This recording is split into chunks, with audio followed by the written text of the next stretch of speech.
The following is a presentation of Manatee Schools Television in association with TV production teachers and students.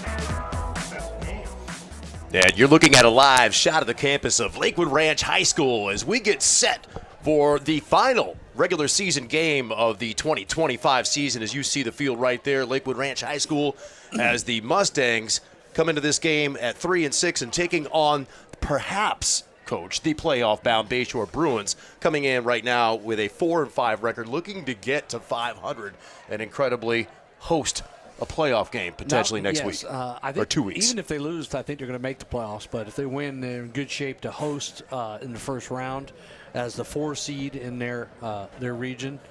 So and that'll be the first time the Bayshore has hosted a playoff game, I believe, since 2003. Yeah, 22 years. Yeah, we see the captains out there on the field right now. We got Cooper Orzel for the Lakewood Ranch, along with Maxon Guillaume, Carter Baker, Carson Rathburn, and also, I think that was it for the Lakewood Ranch Mustangs right there. And then for the Bayshore Bruins, we've also got Jason Judge, Jadis Wiley, and we've got Braylon Smith. So, anyway, I'm Skip Wilhoit, by the way, and my long-term partner here in the booth, Coach Chris Conboy. And, Coach, again, this game probably doesn't mean a whole lot for Lakewood Ranch as they come in guaranteed with a losing record. But for Bayshore, it means everything. They've only had 2 500 seasons since you helped pilot them to their last district championship and winning record back in 2003. That's how long since the Bruins have tasted the playoffs, let alone hosting a home playoff game. Yeah, I wouldn't say I helped guide them. Raymond Woody, now the head coach at Bethune-Cookman, was the head coach then. Jim Fallon was their offensive coordinator. We had a great staff back then at Bayshore. A couple of those guys are still around at Bayshore, and they've been through some lean years, and it's great for them to get a chance to taste what it's like to be in the playoffs again. That's why I use the word help. Yeah, help guide them. And it is good to see some of those long-time coaches at Bayshore High School get a taste of that. And they come into this game, when we talk about flying high, they started the year off at 4-1. They've been on a little bit of a slide lately, unexpectedly losing to Gibbs High School last week. Before that, Boca Ciega. They're 0-3 in their district after getting the doors blown off by Booker as well. And yet here we stand on the precipice of perhaps a home playoff game for the Bruins. And their MO on offense, they like to throw the ball around. They've got senior quarterback Jadis Wiley. He's been throwing it for the tune of 1,597 yards on the year, 17 touchdowns, 9 picks. And they've got a quartet of wide receivers who are going to start this game for them that got the coaches excited. You got Jaden Gibson, who's a burner. We got Amari Thomas, who will see double duty on defense as well. And Camden Stansel, their leading receiver, along with sophomore Robert Coleman. So those 4 wide receivers will start off in 10 personnel tonight, no tight end, 1 back, and that's Jason Judge, who was out there as one of the captains for the Bruins tonight. Yeah, Bayshore has a good passing game, and Wiley's done a real good job to transfer from Specially Fit Academy. He's got a good arm. He's athletic. He makes good reads in games we've done earlier this year. He's been a playmaker. It does have a tendency to be a bit of a gunslinger, could kind of try to force the ball in sometimes, but it looks like they've got that worked out of him as the season's gone on, and he's cut down on his turnovers. Probably the biggest problem for Bayshore, they're really the inability to run the ball, and they're pretty balanced, about 50% right now, 51% pass, 49% run. They should probably throw a little bit more, I would say. And you flip the switch, there you go. On the other side, Lakewood Ranch, really no passing game to speak of, averaging 6.1 yards per attempt passing and 6.4 yards per rush. So they probably need to be even more of a running team, especially in the matchup tonight against Bayshore's front. And here we go, Emerson Hernandez with a short kickoff. And that's Galacier on the return. He's got a hole. Oh. And Galacier gets that ball out past the 30-yard line to about the 32. That's a nice tackle there. I can't try to get the number. It looks like. Normally, we see back there with Galacier, Camarian Jones, who was injured last week on the final kick return of the first half, broke his collarbone, unfortunately, and he'll be replaced tonight in the starting lineup by number 14 for the Lakewood Ranch Mustangs, and that's That's Remy Katz. Devon Scott on that tackle for Bayshore, number 2. Like I said, looked like Galassier. He's a big playmaker for Lakewood Ranch. He's got to be even a bigger one without Camarion Jones in the lineup tonight. So I'd like to see Lakewood Ranch come out and just pound the ball up the middle against the Bayshore front, see if the Bayshore front can hold up against that big offensive line. They're averaging over 6.5 yards per carry, and Bayshore in the backfield right down, and angle goes down. So the Bayshore Bruins on the first play of the game showing some serious pass rush. Yeah, they went a little jet sweep there to the big tight end. Not something you see very often. And running laterally, which is playing right into Bayshore's hand, being a little undersized on their defense, but very athletic and having the ability to run. And they were able to run that down to make the play for a big loss. Loss of 6 on the play, so that's going to bring up second down and 16. Up and kill it! Up and kill it! Down there before Barry off the right side. Up and kill it! Up and kill it! Line up past the 29. It's going to be third down. Yeah, trying to get the numbers on his Bayshore jerseys. They're a little bit undersized numbers. I could not see from back here who it was that made that tackle. In big numbers, I like the big white ones on Lakewood Ranch's black jerseys are easy to see. I said last week I didn't like the black jerseys, but at least the numbers are easy to see. Yeah. This time, Angle rolls in his right, fires it downfield towards Overzell. That's going to be incomplete. Quick 3 and out for the Bayshore defense there, and they should get good field position here, and they got some dangerous return men back there.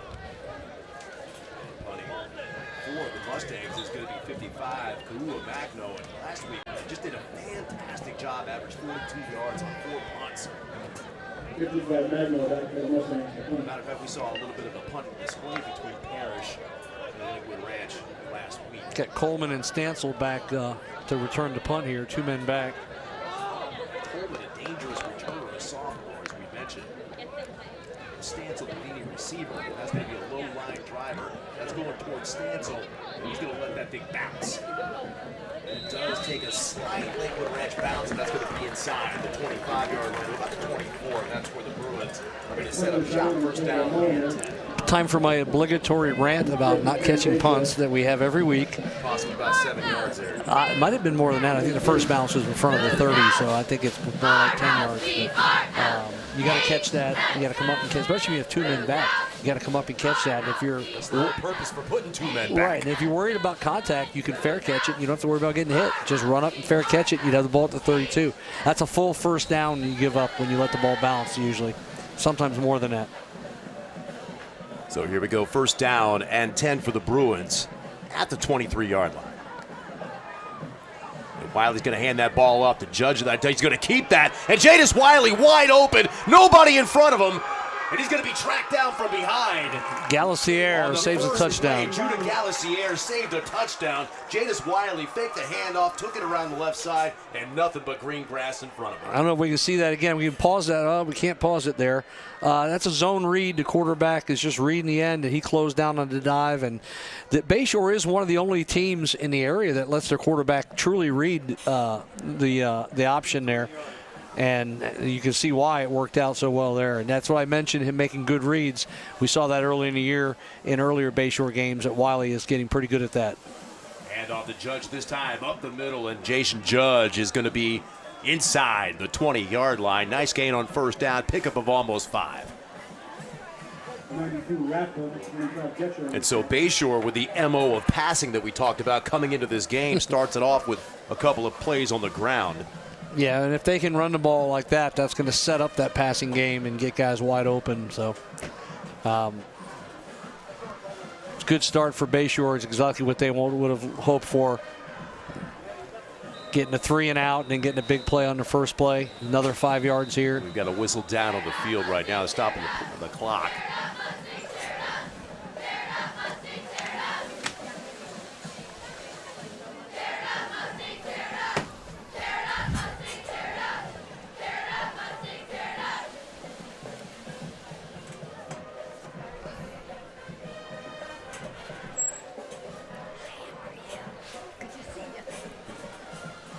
And here we go, back in action now. Second down and a long 5. for Jadis Wiley in the Bruin offense, and Wiley's looking end zone. Got a man! And that ball was nearly caught. Pass intended for Jaden Gibson, the speedster. He had a step on Galacier, but Galacier kept competing and did a good job recovering. And I'll tell you what, Wiley put a dot on that ball right on the money. Yeah, it was a good throw. It probably should have been caught for 6 there. And they took the shot on second down. They're in 4-down territory here. Bayshore typically does not kick field goals.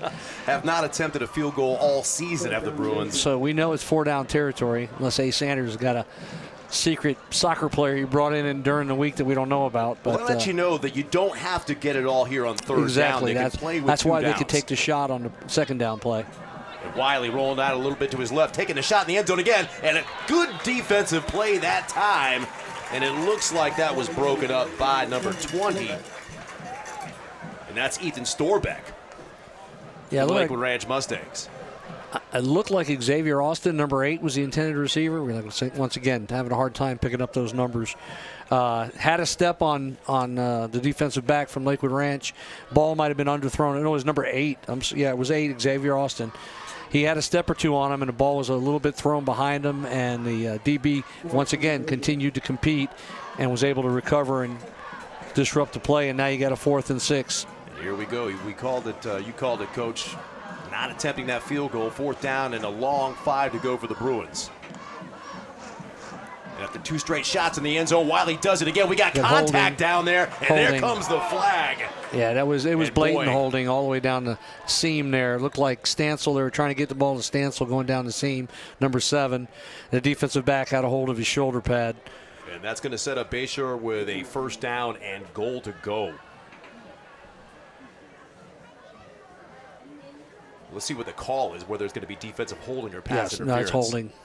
Yeah, he started holding him right off the line of scrimmage. When Stancil beat him off the line of scrimmage, he grabbed a hold of his shoulder pad and had a hold of it for probably 3 or 4 steps. You can see it in live action there. And that ball still touching the 10-yard stripe, so that's still going to be drop the sticks and goal to go. Yeah, 1st and goal at the 10 for Bayshore. And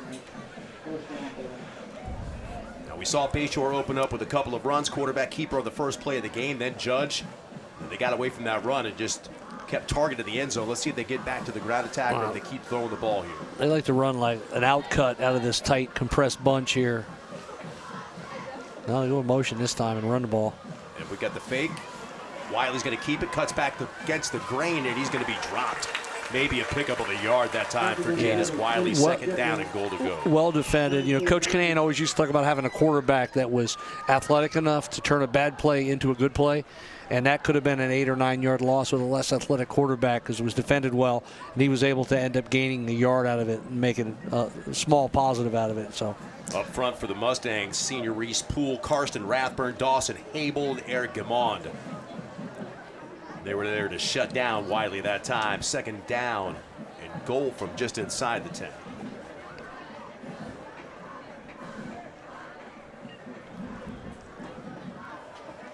Now they go to the compressed bunch over to the right there, and they're going to toss to Judge this time.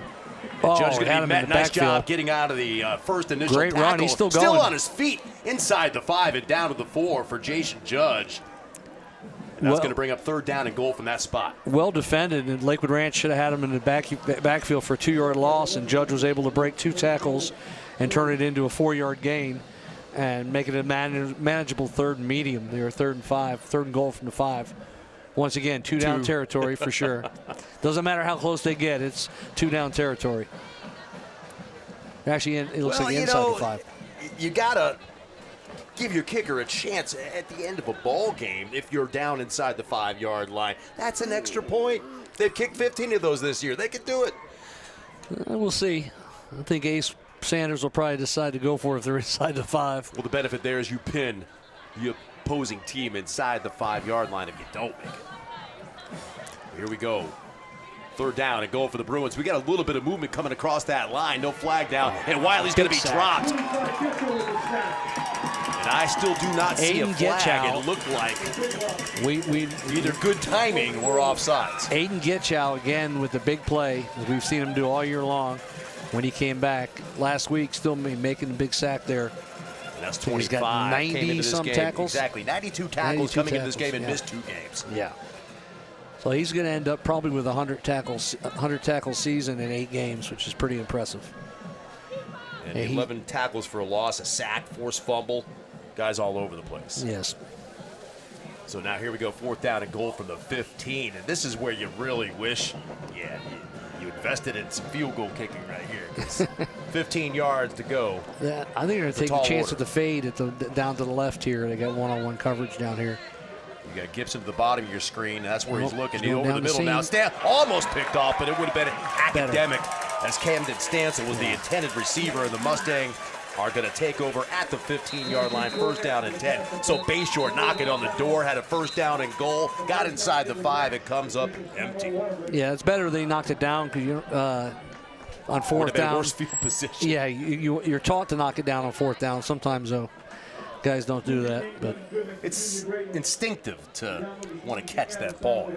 Yeah, I remember Breon Carnes, the offensive coordinator for Bayshore, was quarterbacking at St. Thomas Aquinas on a 4th and 16, and the play wasn't there, and he rolled out and threw it into the corner of the end zone like we taught him to. And Major Wright intercepted it and ran it back 89 yards and gave St. Thomas the ball in the 11. So sometimes it doesn't go the way you planned it. He did everything we had coached him to do. But when you got those kind of athletes that Aquinas has got over there, you don't plan for that. Especially back in 2006 to 2012 when they were putting 10 to 12 guys into Division I programs every year. So we've got a 2-by-2 formation here for the Mustangs on 1st down. Inside the 15-yard line is where they'll begin 1st down and 10. An Angle getting the play from the sideline. We'll see if Lakewood Ranch starts with a more of a north-south type run as opposed to the jet sweep they started with last time. Eli Berry comes into this game averaging almost 7 yards a carry. And he's going to get that ball right up the middle. Eli Berry still on his feet. And Berry's met the hold, still going across the 35 into the 37-yard line. Eli Berry, that's the medicine that the Ranch was looking for on 1st down. Yeah, that was a great run there. As Gene Deckeroff would say, a whole heap of want to right there. As he just kept breaking tackles and dragging guys. And that was why I mentioned north-south, getting downhill right away against the undersized front of Bayshore, not allowing him to run side to side. I think you got to see a lot of that from Lakewood Ranch if they want to be successful tonight. From the 37.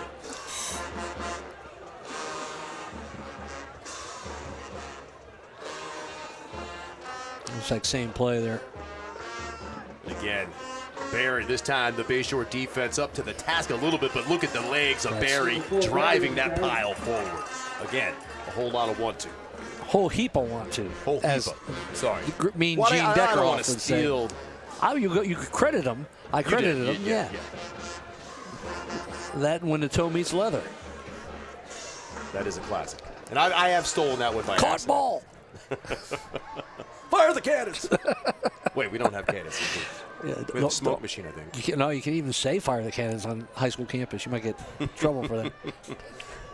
For the 44, 2nd down. And I would just keep running that inside zone or veer that they're running there. They're actually pulling the guard there. This time Engel's going to keep it. Got a pitch man, Sarmiento. Or excuse me, that's 13. He's still going. He's still on his feet. Man, Cashton Yant. And it looks like a platoon effort to replace number 12, Camarion Jones, one of their playmakers.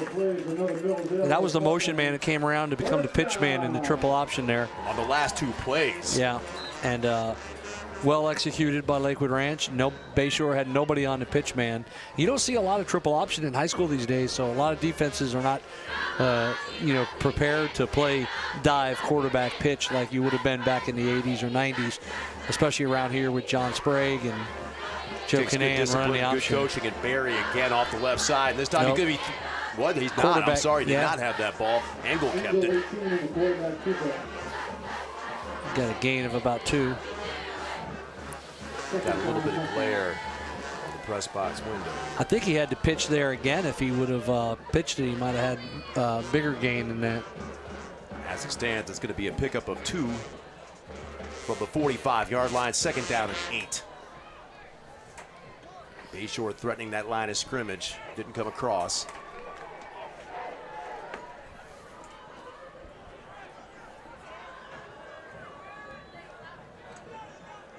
I think this is a recipe for Lakewood Ranch to win this game, is to wear down the offensive line. And Engel's going to throw it. Orzel, and almost picked off at the shoe tops.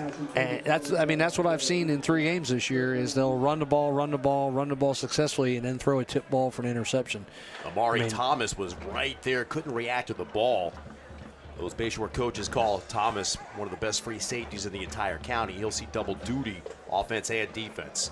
3rd down, and 8 to go now for the Ranch from the 45-yard line. So a big play for both the Ranch offense and the Bayshore defense.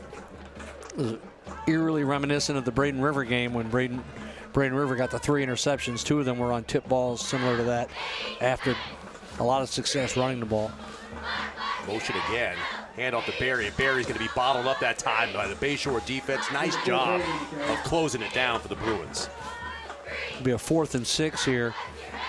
And it looks like Lakewood Ranch might be going for it. Looks like they're keeping the offense out there on the field. That was Marquis Spry in there, the tackle for the Bruins.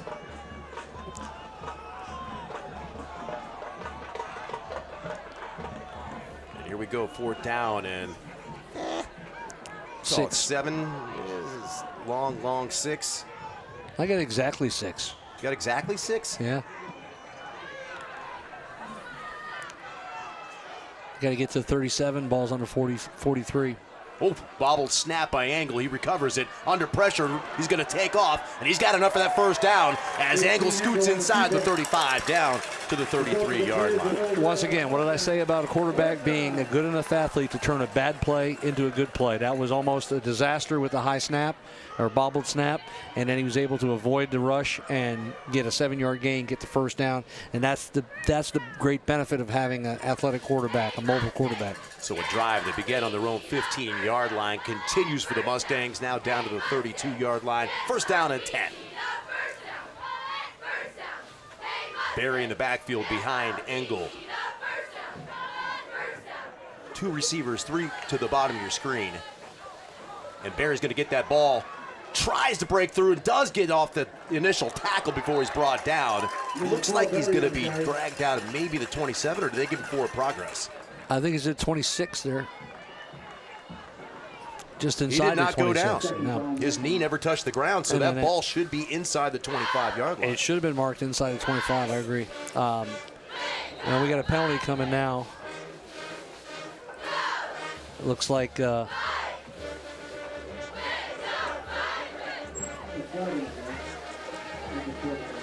talking, is the sideline warning? no, it looked like he went over and talked to number 60 for Lakewood Ranch on the offensive line. I don't know what the call was, maybe on sportsmanlike. Yes. Yeah. So I'm sure it's 15 yards. I'm sure it was of the verbal nature, because he was not near anybody else. So there must be some little chippiness, a little chatter going back and forth between the 2 teams. That's going to cost the White Hats Mustangs. stepped in, and that ball was near the 25-yard line. Now it's backed up to the 46 or the 41-yard line. Jeff Phillips, the referee for tonight's game in the white hat, called it himself. So he must have heard something that he didn't appreciate. On 2nd down. And long for the Ranch, and that's going to be handoff that time to Flores, who's back in action after missing the last couple of games. And Justin Flores comes into this game averaging 6 yards a carry himself, along with Eli Berry averaging almost 7. So you talked about that MO for the Lakewood Ranch Mustangs being on the ground. Those 2 guys are a big reason why. Flores only able to get a couple on that play. It's going to be 3rd down now and long for the Ranch. Yeah, that unsportsmanlike penalty is a killer. I mean, that's a drive killer when you're having so much success and now you're back behind the chains and you're a team that doesn't typically throw the ball very well. Flores coming off with a limp there. 3rd down. It's 17 to go for Lakewood Ranch. Engel's going to throw over the middle. He's got his man, and it's dropped. Cooper Orzel. And boy, he had that 1st down.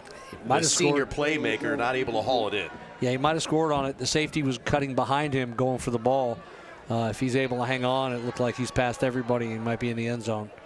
So now we talked about going for it on 4th down. The offense is still out there, but you've got 4th down and 17.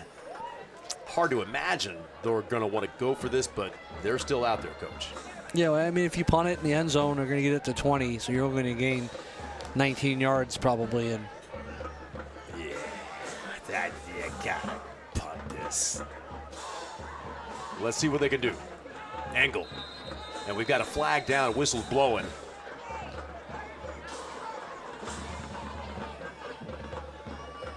Don't know who the penalty's See on what yet. the call is here yet. False start. Now you're punting for sure. Yeah, here comes the punt team. Yes, the 4th down and 22 so much more prohibitive than the 4th and 17. Well, you can kick it in the end zone now and pick up 25 yards. I mean, we saw Magno put, Yeah. some force behind that ball as a punter last week. Like we said, 42 yards on 4 punts. But the chances of him even putting it in the end zone are pretty slim.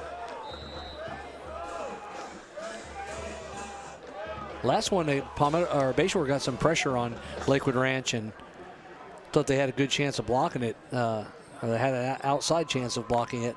Coleman and Stansel back, they get 2 the men for pressure this punt. again. Pressure, and Magno's able to get it off as Stansel let that thing bounce in front of him, and it takes a little bit of a Bayshore bounce that time, and that ball's going to come out to the 15-yard line. It's still down inside the 20, though. That's a good job by the punter and the punt team. Once again, got to catch those punts. Come up and catch that. And Magno down 2 inside the 20 in addition to that 42-yard average last week. Like we said, put on a good show punting that football. And playing other Pillsbury positions. For Parrish last week as well.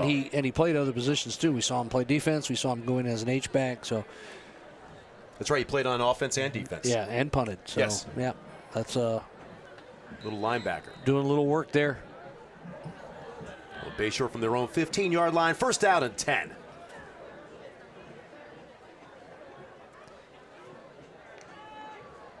And Wiley's back to pass. He's going to look deep. He's got a man streaking down the sideline. A little bit of contact. And that was intended once again for Gibson, his deep threat.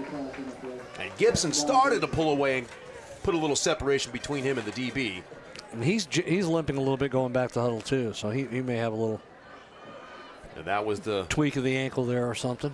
Mustangs top defender Judah Galassier in the secondary. He and Getchow, 2 of the biggest playmakers for that Lakewood Ranch team. And not a completed pass of this game so far, Coach. Yeah, and that's going to be 2 guys that's going to be really difficult to replace next year. 2 seniors for Lakewood Ranch. Galassier at the back end and Getchow all over the place at linebacker. Undersized linebacker. And that time, Judge is going to go nowhere.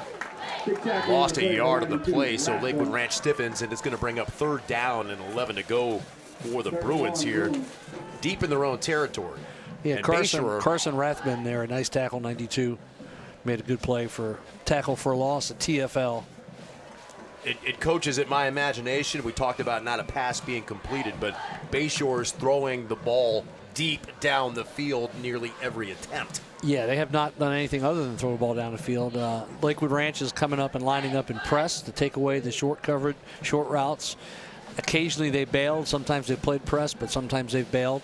But they're showing press coverage and getting Bayshore out of the hitches and screens that they like to run and forcing them to throw the ball down the field. And here we go. Bayshore once again unloads it, uncorks it, and that's going to be picked off and dropped. And so this is just one home run attempt after another, and no passes completed in this game still. And we got a Bruin down on the field there. And you like the speed of Jaden Gibson, but they keep, like last week when we saw them going against Galassier. Exactly. You keep targeting the wrong guy. He got very well defended there. That was thrown into coverage, and it would actually have been better for Bayshore if he did intercept it, because I don't have no doubt they're not going to punt it that far. No, and when I talked to him about the punting game for the Bruins, they winced. Well, they called him a safety punt. Is what they called it. And I'm like, oh, safety punt. So that means that it generally doesn't go beyond 30 yards. Yeah. So that would have been, if that interception was made at the 50, it would have been as good as a punt for Bayshore. It would have been a pretty good punt, actually. Probably their best of the year. The unknown coming up here for the Bruins is they're going to have to punt this thing away from their own 14-yard line. And we'll see if Galassier has a knack for blocking punts, where he's coming from on this one. And if Bayshore's execution operation in the punt game with the snap and the get-off time is not good, Galassier will be there to block it. And Ethan Storbeck back for the Mustangs, standing inside the 50 at the Bayshore 49. And they're moving an extra man over to the side that Gallisier. Oh, there's a high snap. That's over the head. And somehow he gets it off. It's going to be a negative punt maybe. Oh, my it bounces. goodness. You are right, Coach. That did not get to the line of scrimmage. It is exactly to the line of scrimmage. It was a 0-yard punt. And that's what you were afraid of. Like I said, we mentioned the Bayshore punting game.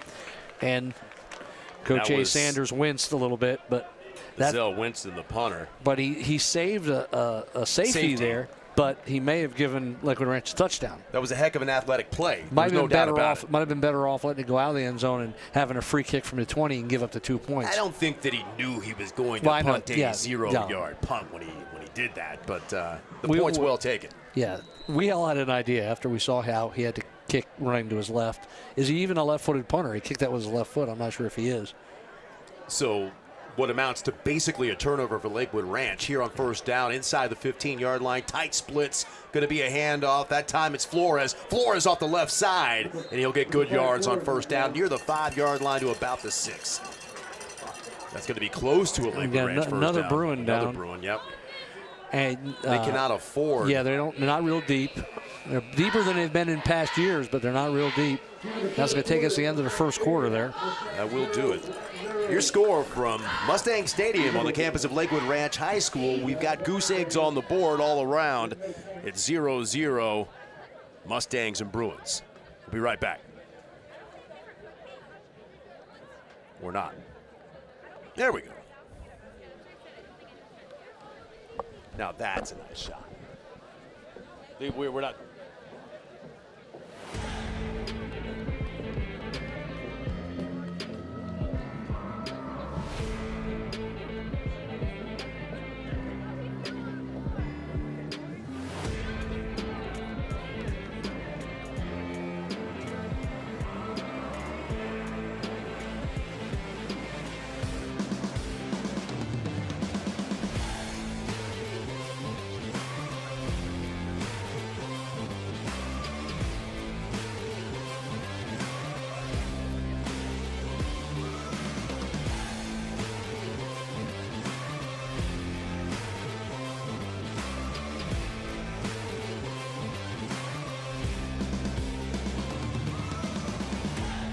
Film on these games, they were finding holes, they were getting runners on, and they were scoring the run. So if you stick to that plan, should be able to get some damage done. Welcome back to Lakewood Ranch High School to start this second quarter. 0-0 between the Mustangs and the Bruins. And in that first quarter, Lakewood Ranch amassed 66 yards of total offense. Bayshore 51. You'd think that represented an even game, Coach, but they got 53 yards in their first play from scrimmage, minus 2 yards since then. And they haven't gone back to that play. They've just thrown deep balls on every play since then, Bayshore is. You got to think they're going to have to do something on the ground or loosen them up underneath here. Yeah, you got to run some crossing routes. patterns, yeah, exactly. You got to run slants. some, get some guys, get some of their athletes in some space, other than just running deep balls. Touchdown. And Lakewood Ranch is in the end zone. They called him. No, he's in. Yes, he's in. There we go. It looks like Justin Flores. Welcome back, number 5, into the end zone from 6 yards out, and that's going to be the first points of the night for the Mustangs. Big gaping hole there. They run a little like a counter with a pulling guard, and then Cooper is out leading up into the hole, and removing that undersized offensive line of Bayshore off the ball and running the ball well tonight. They just need to stay with that. Trust it and stay with it. Well, that's what you talked about at the outset of this game, Coach. Lakewood Ranch's MO, stay on the ground. Luka Kue kicking on for the extra point. And that thing is a low-line driver that makes it over the crossbar. And with that extra point, it's 7-0 Lakewood Ranch with 11:53 left to go in the opening half. And the Mustangs on top 7-0. And again, Lakewood Ranch comes into this game with a guaranteed losing record on the season. Bayshore comes to this game with potential to host a home playoff game. And they are now staring at a 7-0 deficit. And Bayshore, with that opening play, 53 yards, got it down inside the 5-yard line at one point, could not punch it in, did not attempt a field goal. And again, they haven't attempted a field goal all year long, and that's why we're sitting at 7-0 right now. Now, Bayshore eventually may hit one of those long plays if we take another look at that touchdown run by Justin Flores. Right up the middle. Yeah.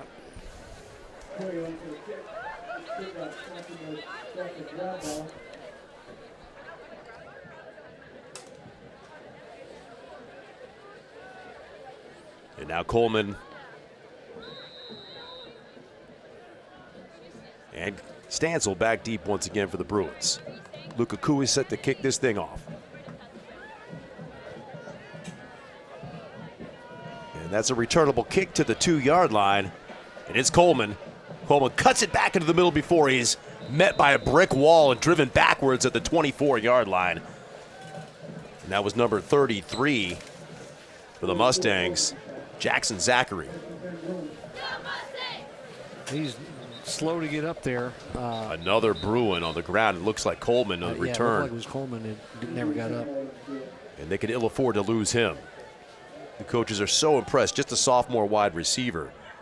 But he's got playmaking ability, and that's evidenced by him being back there to field these kickoffs. You want your playmakers with the ball in their hands. Yeah, Bayshore has some good returning athletes next year. They have to find a quarterback to replace Wiley, who's been the key for them this year, and that's what it's all going to come down to, is if they've got somebody in the pipeline that could take his place. Well, they talked about, as far as quarterback goes, they got a junior coming up, J.P. Saranto, that they like to maybe take over the reins for Wiley. So they feel good about him. And they got a couple of, again, playmakers, underclassmen, juniors and sophomores coming back next year as well. Judge also a junior. Yeah, Stancil's back, Judge is back. Nazir Dixon, who we have not seen, but in last year they talked as a freshman, lot about Dixon. Was very impressive. So Bayshore's going to have to get something cooking right here. First down and 10 from the 24-yard line. And Wiley, again, this time he doesn't go deep, and he just uncorks one to the sideline, had a man wide open and not able to complete that ball to number 8. That's a unbelievable throw to even attempt. That was a 15-yard out from the left hash mark to the right sideline. I would guess the completion percentage on that is not very high. Xavier Austin, though, the intended receiver, but he was wide open, coach, and nobody around him, just too much mustard on the ball. Second down and 10 now for the Bruins. Austin playing a lot more offense than he has earlier in the season. He's really not listed as played more defense earlier in the year. Wiley again looking deep. Past the 6. He's got his man. First completion of the game. That's caught on the far sideline. Stancil, Cam Stancil. The leading receiver for the Bruins, Camden Stancil. Now, that's what you do. You run the out into the boundary and give your quarterback an easier throw, and he runs a nice little 12-yard out and gets the first down. And that's the first real positive play for the Bruins since their opening play. That's going to be good enough for first down. Nice catch by Stancil. Ball was a little high. He went up and caught the ball, came down, protected it. And a good throw by Wiley. Very good throw. Had some heat on that one. And we've got a stoppage of the field. Again, a flag down. Somebody's lined up offsides there, it looks like. Or he's sending a player off because his knees aren't covered, maybe. Well, I see bare kneecaps, I will tell you that. But he dropped a flag on that far sideline, the side judge did. They do that now, and it's a warning, and the next time it's an actual penalty. That's that's my favorite rule. Your favorite uniform violation. Yeah, that could be called on any single play. First down, Wiley. Got a man underneath and able to make one man miss.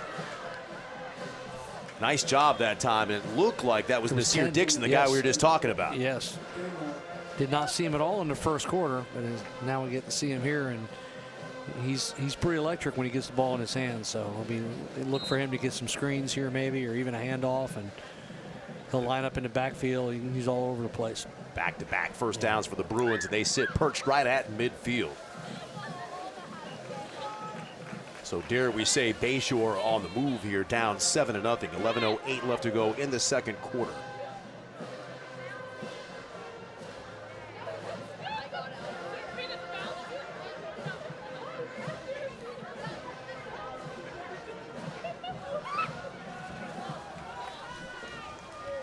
Austin still split down to the bottom on offense. Dixon flares out. Wiley's looking deep again. He's got a man wide open and overthrows Camden Stansel. And Cam Stansel had a couple steps on the closest defender.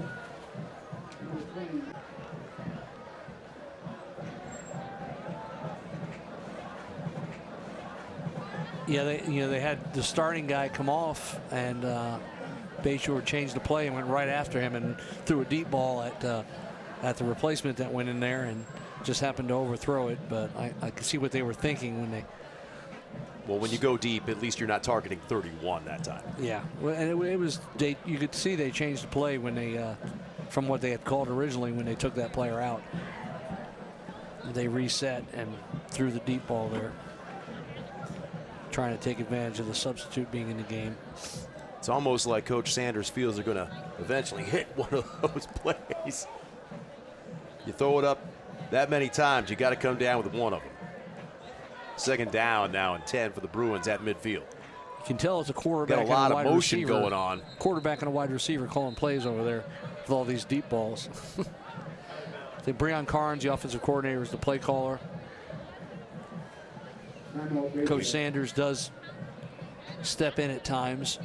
I'm not seeing a signal who called that timeout. Is that Bayshore or It had to be Bayshore. They were moving. They were moving confused. all over the Yeah, they were place. confused, lined up wrong, so they were running out of time. So I think they wanted to get things right here on the 2nd and 10. And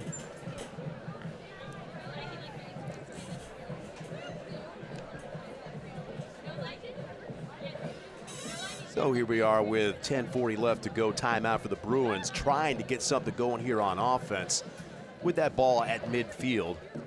Second down.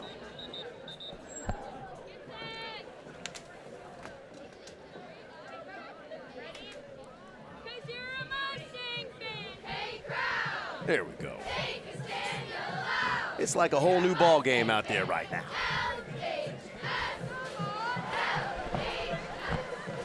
all righty, here we go. 2nd and 10. Wiley out of the guts, Judge in the backfield behind him, 4 wide receivers. Dixon in motion now, and Dixon's going to get the little flip toss. Dixon's got some room on the outside, and look at the speed go for number 10. And Dixon's all the way inside the 35, down to the 34-yard line. Nasir Dixon with a nice display of speed there. Yeah, just a little pop pass, jet sweep, outrunning the defense. I think that's the advantage that Bayshore has over Lakewood Ranch is their speed at the skill positions. As long as they're not running against 31 Galicier, and they can take advantage of that as much as possible. And like I said, Dixon's electric when he gets the ball in his hands. So again, a 2-by-2 set for the Bruins here. On 1st down and 10 from the 35-yard line. Wiley out to the flats, got his man. This Dixon again makes 1 man miss, makes 2 men, 3 men miss, and Nasir Dixon lost that ball, and it's going to be out, and it's on the ground again, and it looks like the Bruins have got it. We've got a flag down on the field. It looks like we've got 2 fumbles. I can't tell if the Lakewood Ranch player was down and forward progress was stopped. no, That was 8, not. That was Austin. That was Austin, not Dixon. He fumbled it. Galicier recovered it as usual. He's around the ball. He's not down. He's running. There's no whistle. That ball's out. He fumbles it.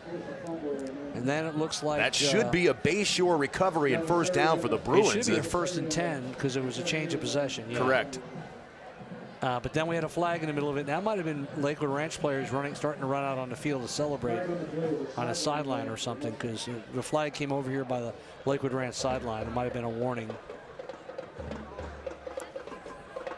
So Xavier Austin with some nice moves and making defenders miss ultimately gives that ball up.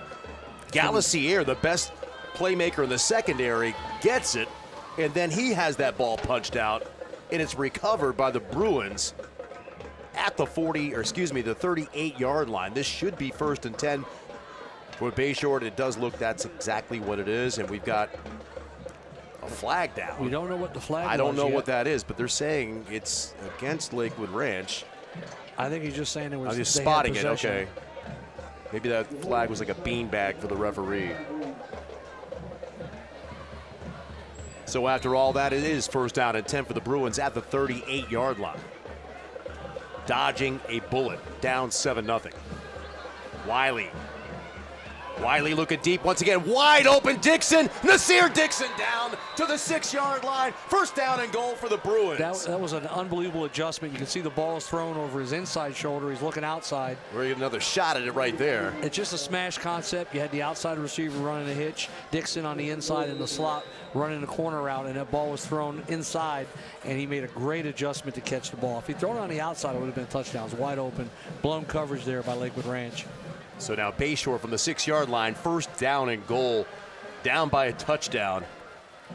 And remember, they need this win, not just to get to 500, but to guarantee themselves a home playoff game when those playoffs opens up. Wiley.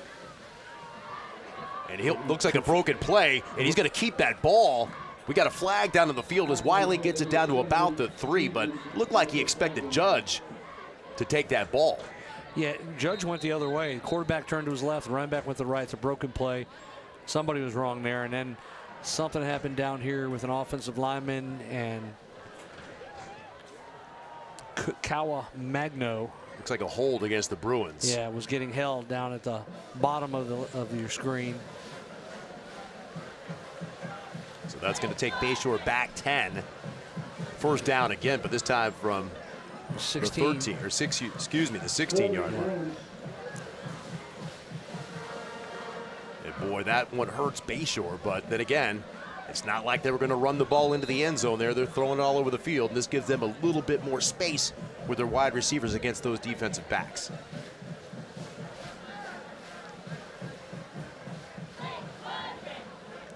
Yeah, I'd like to see them get Wiley out on the perimeter with an option to throw or run down here in the red zone. 3 receivers to the bottom of your screen. Judge in the backfield behind Wiley. First down.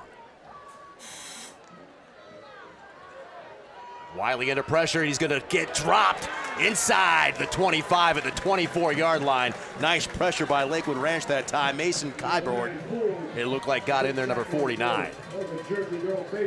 Yeah, good pressure there. And then, you know, the O-line, D-line for Bayshore, not their strength this year. They're more, you know, their big strength is their skill position players.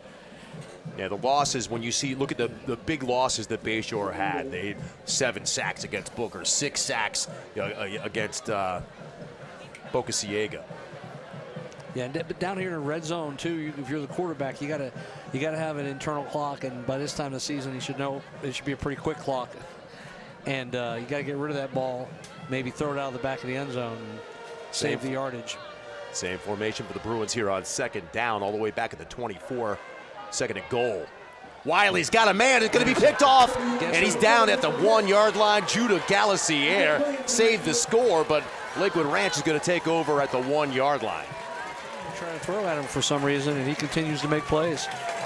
Judah Galassier, the nice Lakewood Ranch play there by our student camera operators. In a rarity, Galassier had a fumble recovery and an interception in the same drive. That's true, Coach. Had a fumble. That's a statistical anomaly. He had a fumble recovery, a fumble, and an interception. It's one of your SAT words, anomaly. Well, it's just multisyllabic. So it is multisyllabic, yeah.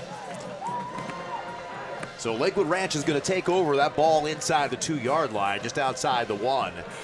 And Galassier again saves a potential score for the Bruins. But Lakewood Ranch is going to take over a precarious field position. Precarious, ooh. And, that's another one, yes. We're highbrow tonight. I finally got the window open so I can see now and think more clearly. 3 receivers for the Mustangs, as they're going to try to pound that ball forward, and they get it out to the 5-yard line with Eli Berry. I think it was just quarterback sneak. Was it? Yeah, I believe so.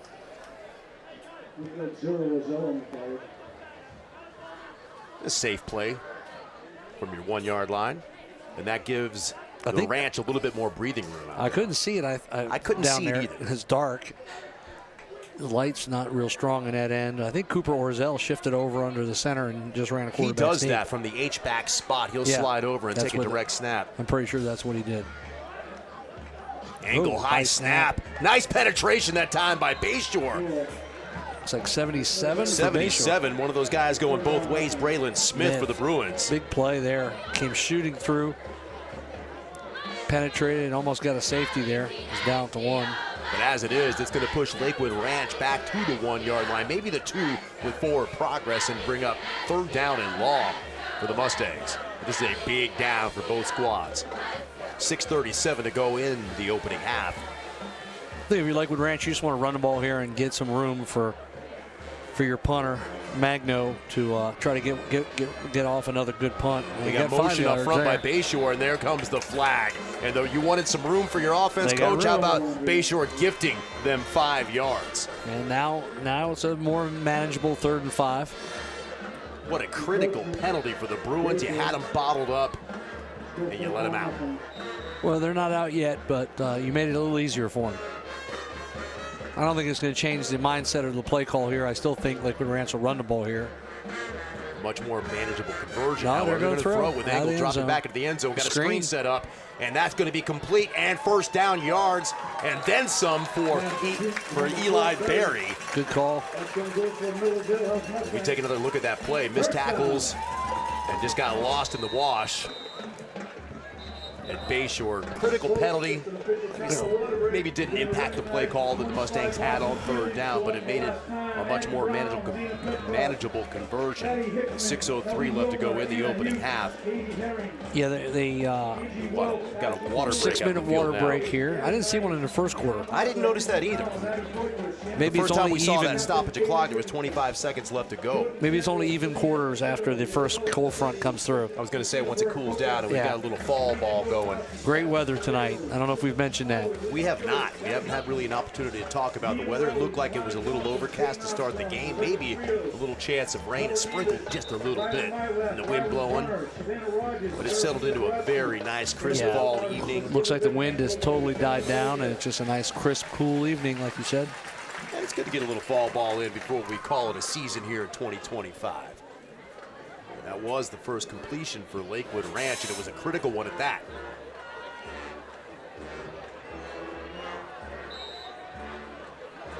First down and 10 now from the 22-yard line. Angle's going to hand that ball off, and Barry makes a couple of guys miss in the hole, and he's got to the 25-yard line.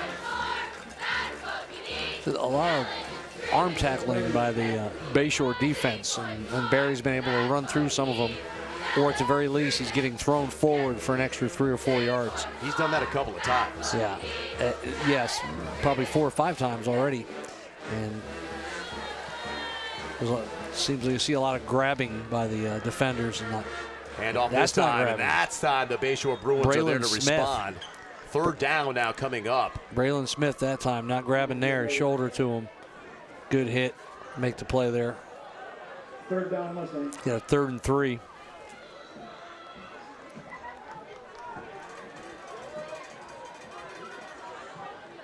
Ball on the 24-yard line. 4 receivers in the game for Lakewood Ranch. And again, Bayshore comes across. They get back.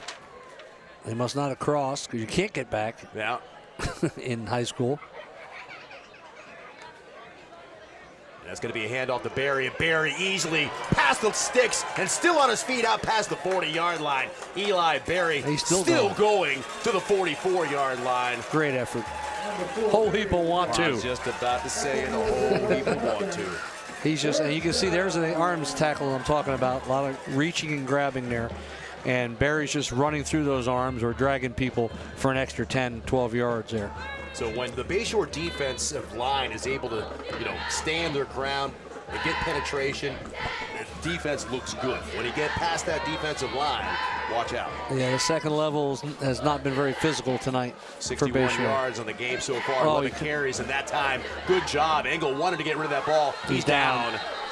If Engel pitches the ball, he's got a really good play there. I don't know why he didn't pitch it. He was hesitant. It looked like he was just being pursued by 2 defenders and didn't want to risk it. Yeah, that was definitely a pitch read, but I think he maybe didn't have, maybe he might have bobbled the ball and didn't want to risk a pitch, and He just tucked it away and took the loss for 6 yards. And so Bayshore's defense, it's been a little feast or famine tonight for them.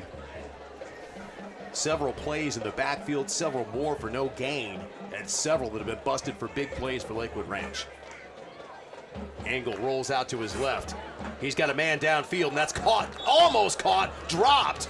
Or did they call that a catch? They're going to call that a catch.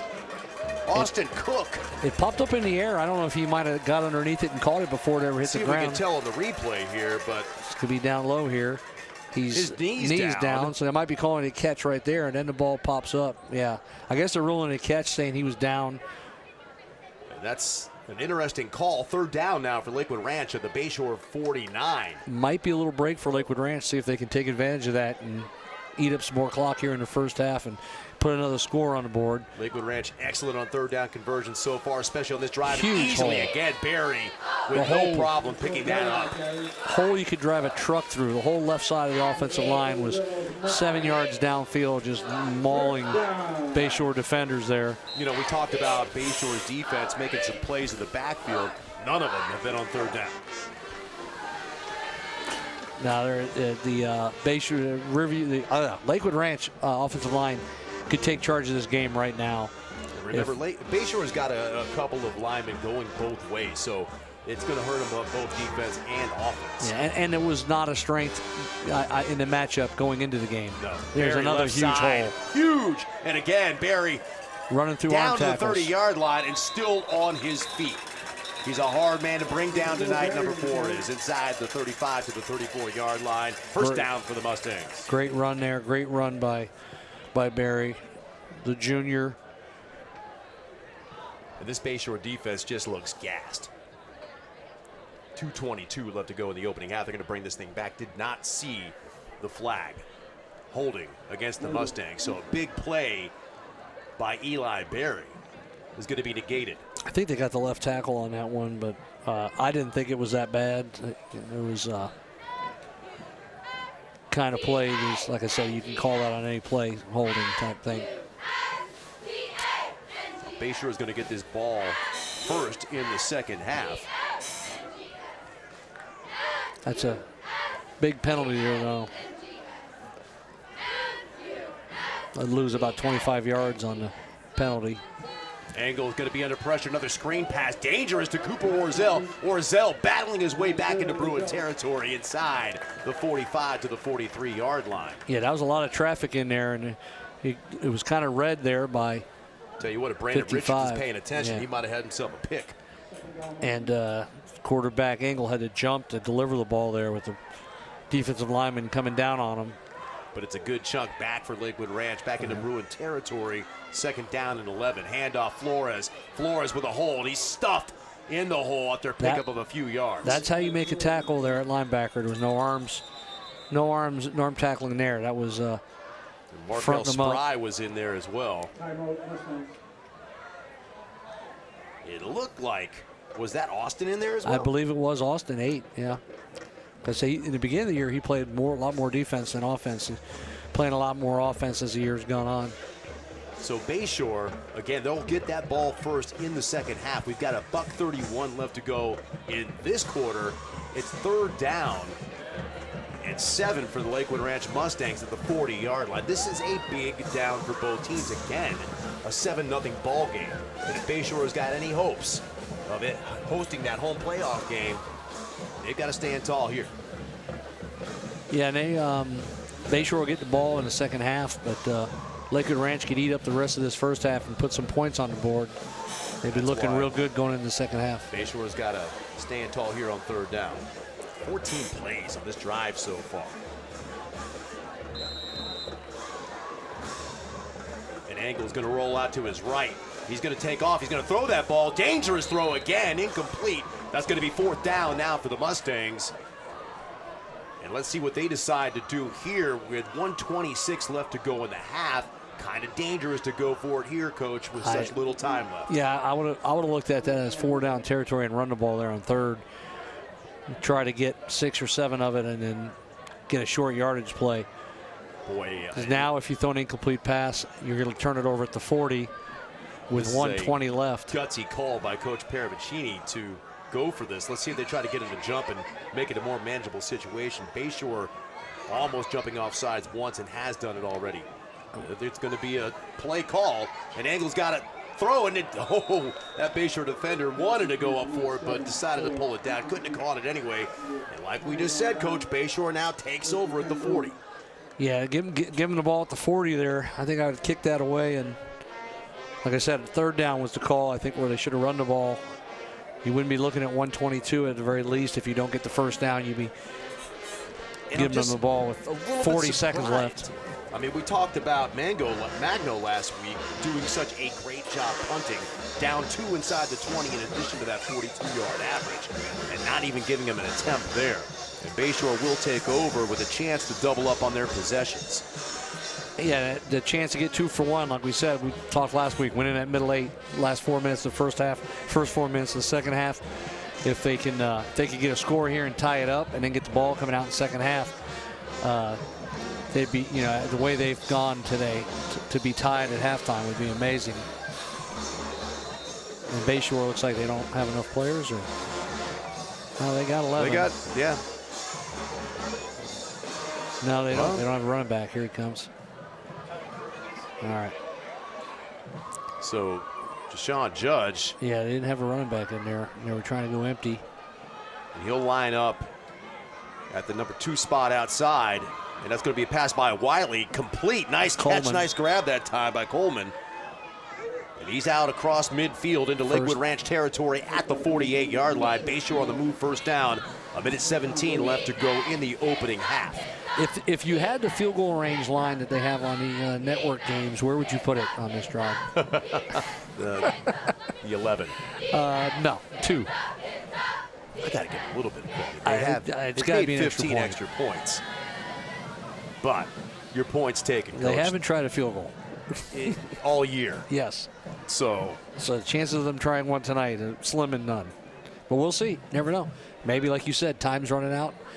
Try a desperation field goal. And that's the whole point that I was making earlier. There's going to come a time, whether it's in the first half, whether it's at the end of the game, where you're going to need those 3 points. You're going empty again.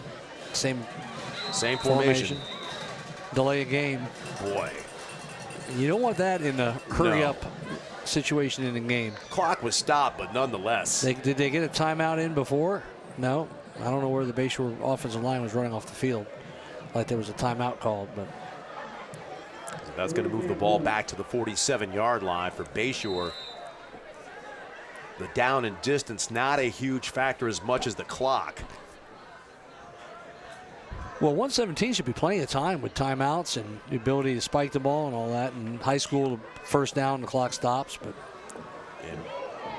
under pressure, that time Wiley's got a flag down, another hold it looks like, and Wiley just dumps it out of bounds. Or did he not get rid of that ball? He stepped out of bounds. No, he got rid of the ball, but they called holding before that. Right, but it looks like the referee's marking him at the 41-yard line prior to the penalty. Are they saying that he stepped out of bounds before he unloaded that ball is what it looks like? That's a huge mistake if that's the case. Unless he's marking, that's where the ball went out of bounds. Like that was a fumble, maybe? Is he ruling it a fumble? Got a little conversation going between the white hat and the black hat there on the sidelines. Let's see. At the right tackle, number 58, that play got called for the holding. And he was holding our boy, the punter, playing defensive end. He's a football player. He's not just a punter. So they're talking to Coach Paravicini. He's throwing his hat down. I don't know. He quit. The referee. Did he quit? I have no idea what's going on. I've never seen this before. Holding. Offense. Okay. Declined because he went out of bounds. Intentional grounding. Okay, that's what it was. An illegal man. Down. Lost it down. Lost it down. Yeah. So they declined the holding because it would have been about the same yardage, but they would have got the down over. This way they get the yardage and the down counts. So they. Yeah, Jadis Wiley, if he's going to throw that ball, he's got to get it downfield. It's actually more yardage. Wow. No, they're going back to where it's supposed to be. What? It's a spot. It's from the spot. Right, but there's no yardage marked off. No, it's just like a sack. Basically, Right. he was sacked there. So they should be spotting it right there where they're standing. Which is what they did after they started to mark it off. And they're waiting for the chains to get set now. A minute 12 left, and now Bayshore with. Second and 30? It's about 27, it looks like. Yeah, 27, I'd say. That's good. 20. It's a good guess. It's what it is. Oh, is it? It's the eyeball guess. Although I counted 5-yard increments in between. There were so many of them available to do that. So, ball now at the 36-yard line. We'll call it second down at 27. Second down at 26, I'm being told.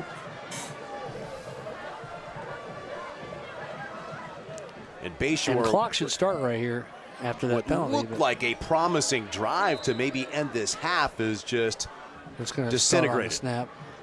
Second down still. Wiley got a little bit of heat, got a man open there. Nice move, but good defensive play that time. Great tackle by 22.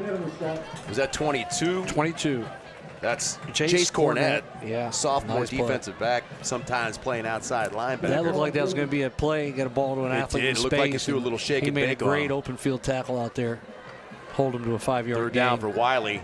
He cocks one, but he's going to hold it back in. He tries to unload it, but he's being pursued by that defense. Great job that time by Lakewood Ranch, and he'll go nowhere. Now, Lakewood Ranch could call a timeout here and get the ball back. And that's our punter. In good field position. Magno. Doing it all tonight. Reese Poole on there as well. There too, yeah. Outstanding senior defensive end for Lakewood Ranch. So with 36 seconds left. Now, based on the last punt, Lakewood Ranch thinking they might get the ball on Bayshore side of the 50 here. They might get it on the Bayshore side of the 40.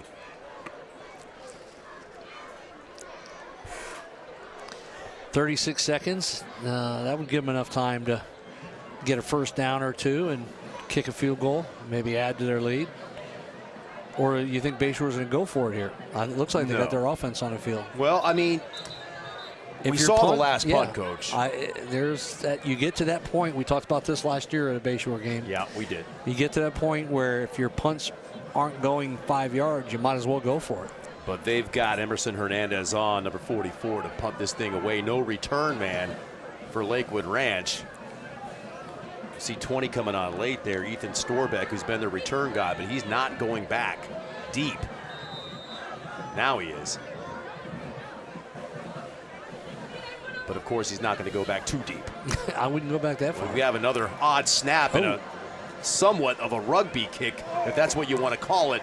It's an effective punt for Bayshore as that clock continues to roll down to 26 seconds, and that ball is going to be spotted inside the 30-yard line. So a very effective punt for Bayshore there to get the ball down 30 yards downfield. And I couldn't tell whether it was a bad snap or he bobbled that snap, but there was a little something dicey going on with that.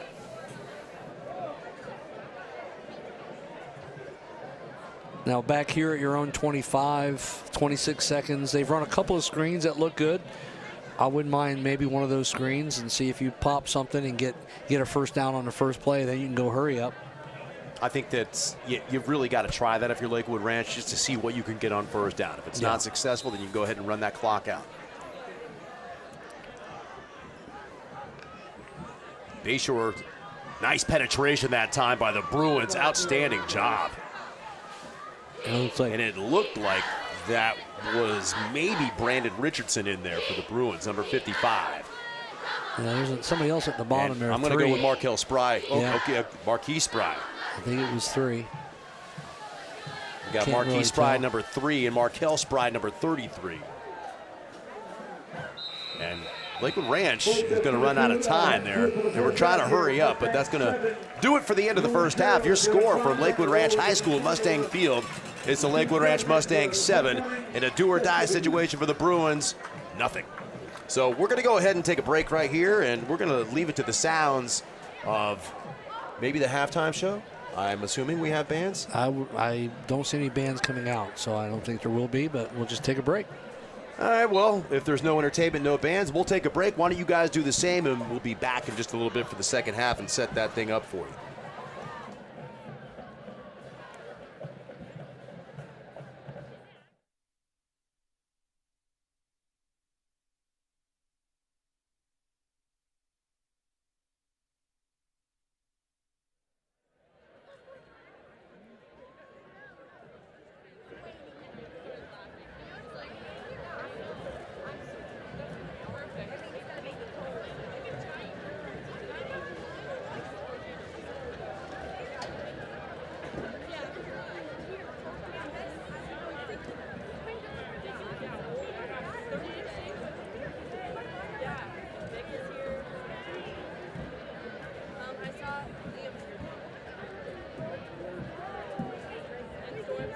Good evening, Lakewood Ranch. I'm Macklin. I'm Samantha.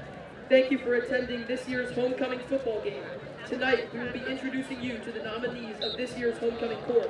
Please draw your attention to the middle of the field as we announce each member of the corps. We will begin by introducing the freshman homecoming court nominees.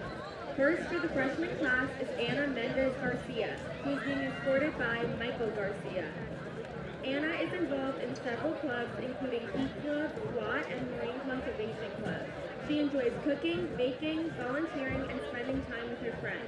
After high school, Anna wishes to attend Columbia University, then move to Boston to practice law and medicine. Give it up for Anna.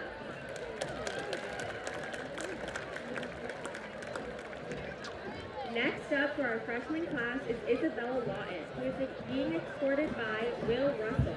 Isabella is a part of the volleyball team as well as several clubs, including Empower Her, FCA, and Stampede. In her free time, she enjoys fishing, reading, tubing, boating, and spending time with friends and family. After high school, Isabella sees herself going to college for either law or medicine and plans on continuing to play volleyball. Give it up for Isabella.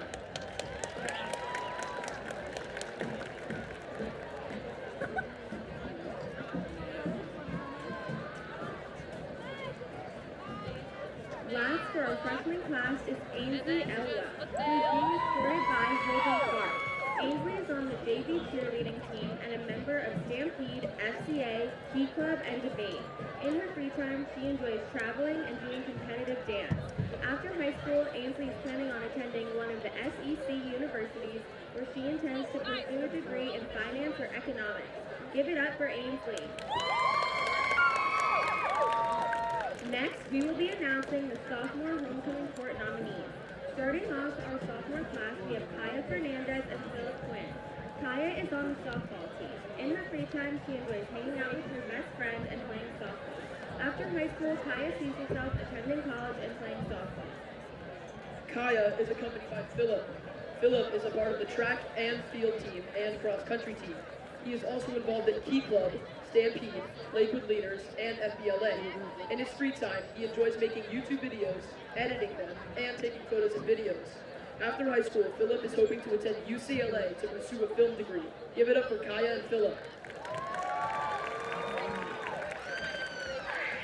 Following up those two candidates, we have Kensington Carter, who is being escorted by Michael Flowers.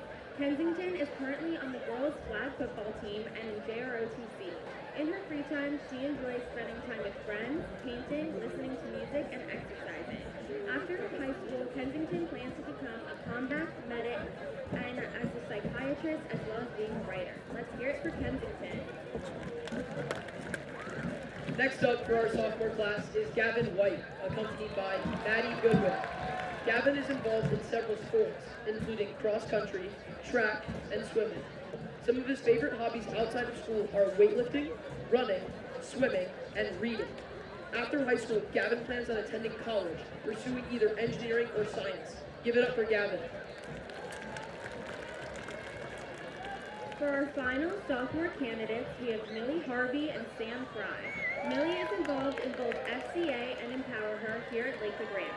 Some hobbies she enjoys outside of school include shopping, tanning, Bible studies, and traveling. After high school, Millie sees herself going to cosmetology school or attending Bayside College to pursue ministry. Millie is accompanied by Sam. Sam is on the LRHS basketball team. In his free time, Sam enjoys working out, eating, and playing basketball. After high school, Sam plans on attending college or trade school. Let's hear it for Millie and Sam. Now for our junior class homecoming court nominees. First off for our junior class is Callie Lutke and Philip DeCina. Callie has been on the yearbook staff here at LRHS for the past 2 years. Outside of school, Callie enjoys dancing, shopping, going to the beach, and hanging out with friends. After high school, she plans to continue dancing through college as well as professionally. Callie is accompanied by Philip. Philip is a part of the LRHS swim team. In his free time, Philip enjoys boating and fishing. After high school, he plans to attend the University of Florida. Give it up for Callie and Philip. Next up for our junior class is Isla Stewart and Braylon Bennett. Isla plays varsity soccer and is a student athletic trainer. Isla is also involved in SGA, NHS, Girls in White Coats, Stampede, Blood Drive, and Mustangs Ahead. In her free time, she enjoys baking, reading, and athletic training. After high school, Isla hopes to attend the University of Florida to major in nursing. Isla is accompanied by Braylon. Braylon is a member of NHS, Lacrosse, SGA, Stampede, FCA, and Blood Drive Committee. Outside of school, he enjoys playing lacrosse with his friends and going to the beach. After high school, he plans to attend UGA, FSU, or UF and get a degree in finance. Let's hear it for Isla and Braylon. Lastly, for our junior class is Maddie Smith, who is being escorted by Thomas Tarragelli. Maddie is involved in golf, FCA, and Empower Her here at LRHS. Outside of school, she is an assistant coach for the PGA Junior League golf team and enjoys volunteering and coaching. After high school, Maddie plans on attending college and majoring in education. Let's give it up for Maddie. Finally, we will be introducing our senior homecoming court nominees. First up for our senior class is Rocco Galapoldi, accompanied by Elisa Massaro. Rocco is involved in FCA and Bible Brotherhood and plans to join FBLA and Stampede. In his free time, Rocco enjoys listening to music, hanging out with friends, watching football, going for runs, photography, working at his marketing internship, and reading his Bible. Rocco is enlisted in the Army National Guard and plans on attending FSU to major in forensic science and a minor in finance. He hopes to open a marketing firm or work for the CIA. Give it up for Rocco. Next up for our senior class, we have Ava Antonocci and Brandon Wright. Ava is the head editor in social media and the treasurer for the Marine Conservation Club. She is also involved in the Blood Drive Committee, Stampede, and Hope Ambassadors. Outside of school, Ava enjoys arts and crafts, hanging out with friends, going to the beach, and photography. After high school, Ava sees herself graduating from college and pursuing sports media. Ava is accompanied by Brandon. Brandon is a part of the Marine Conservation Club, Blood Drive Committee, Stampede, and Hope Ambassadors. In his free time, Brandon enjoys building, golfing, and hanging out with friends. After high school, he plans on attending college for engineering. Let's hear it for Ava and Brandon.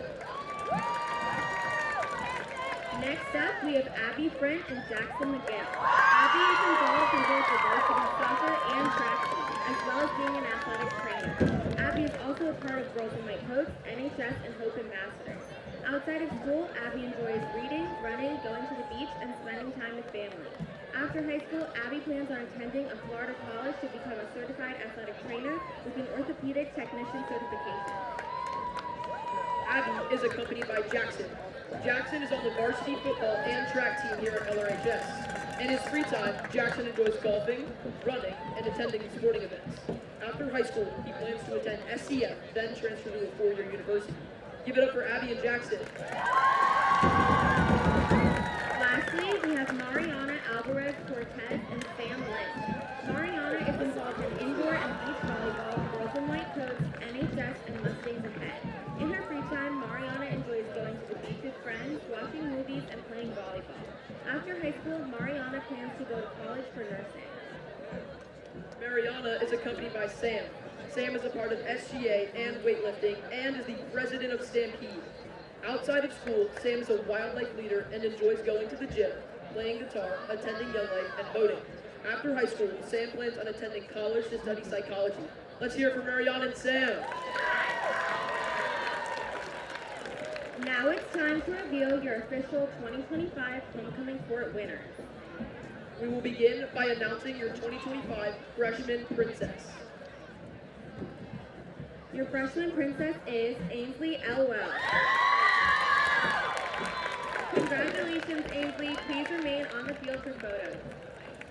Next, we would like to announce you your 2025 Sophomore Prince and Princess. Your Sophomore Prince is Philip Quinn. And your sophomore princess is Kaya Fernandez. Congratulations, Philip and Kaya. Please remain on the field for photos. Up next, we would like to announce your 2025 Junior Prince and Princess. Your Junior Prince is Braylon Bennett. And your junior princess is Isla Stewart. Congratulations, Braylon and Aya. Please remain on the field for photos. Now we will be announcing your 2025 Senior Prince and Princess. Your Senior Prince is Jackson McGill. And your senior princess is Abby Friend. Congratulations, Jackson and Abby. Please remain on the field for photos. And now, the moment you've all been waiting for. We would like to announce your 2025 Homecoming King and Queen. Drum roll, please. Your Homecoming King is Sam Lynch. And your homecoming queen is Mariana Alvarez Cortez. Congratulations, Sam and Mariana. Please remain on the field for photos. Let's give one more round of applause for all our homecoming court nominees and winners. Thank you all so much for being here tonight. Let's go Mustangs.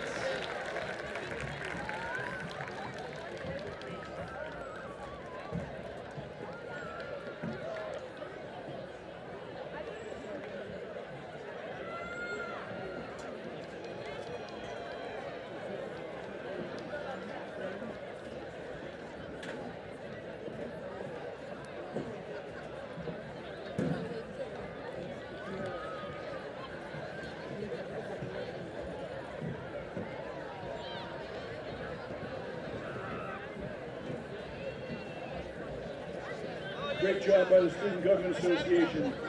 Just a reminder, stand by post-game for that marching Mustangs state championship performance. They're heading there in 2 weeks.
All right, there we are. I think we're about ready to come back in this thing. Hello, everybody.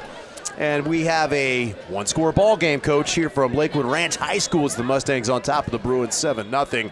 And a pretty even ball game, even though one might feel that Lakewood Ranch had an opportunity to control that ball game and maybe be up more than the 7-0 score that they've got right now. If we look at the statistics for this game, Lakewood Ranch with 106 yards on the ground, and Bayshore is 47. Bayshore has the edge in passing yards, 93-30, 140 total yards for Bayshore. They outgained Lakewood Ranch in that first half, 140-136. 7 first downs for the Bruins to 6 for the Mustangs. Now remember, they had 53 yards on that opening yards play. Rushing is after 53 yards on the first play. So since the first play of the game, they're at negative rushing yards. Bayshore have not been able to run the ball at all. And Wiley didn't complete his first 6 passes, but since all then 6 were 50-yard bombs. Verticals He finally did get posts. He finally did get one, though. It didn't result in any points, despite the fact that Dixon got down inside the 5-yard line. But they were not able to punch that in. He's moved it back, and then he ended up throwing an interception by Galassier on 1. Exactly. So that means Wiley 6 out of 13 for 93 yards and a pick as well.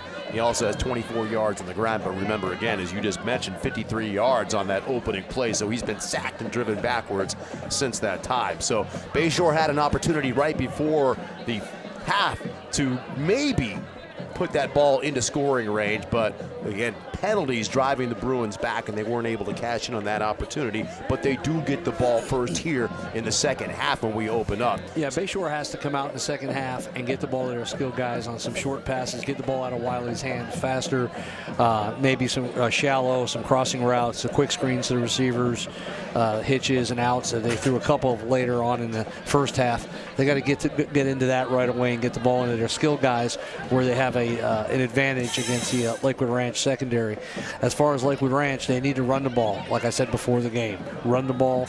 They missed a couple of plays, I think big plays on the option where Bayshore did not have it defended well, and they just didn't execute it. They had a couple of big plays on the option when they did execute it well, and they're just pounding the ball up the middle when they're running downhill, and that's what Lakewood Ranch needs to do in the second half, is come out with this lead. If they can hold the Bruins right here, get the ball back, and then run the ball and run the clock. Yeah, Justin Flores got the touchdown, but it was Eli Berry, number 4 for the Mustangs, that was running wild. And like you said, a whole heap of want-to on those carries, and he's just driving those defenders backwards. But even with the great effort by Barry, those first contacts were coming 6-7 yards downfield. The offensive line did a great job for the most part in the run game for Lakewood Ranch, not as much in the pass game. It's been hit and miss up front for Bayshore. They made some great plays in the backfield. They've stood tall at the line of scrimmage a couple of times, but they've been absent completely at other times where Barry's been able to get into the secondary with really nobody touching him. It was flag football. He wouldn't have been down. So now Luca Cooey's going to kick it off to Bayshore, and he's going to start with the ball. And it looks like should be Coleman back there. Coleman and Gibson are back deep for Bayshore. And here goes Luca Cooey, set to kick this thing off. And it's a little dribbler, and it's going to be picked up by Coleman, and Coleman off the left side's got some room out there. Is that Dixon? 10. That's Dixon 10. That is 10 Dixon, and he's out to the 38-yard line. And we've seen Dixon's speed on display tonight, but not able to hit that corner and get it upfield beyond the 38-yard line. Let's see where they actually mark that.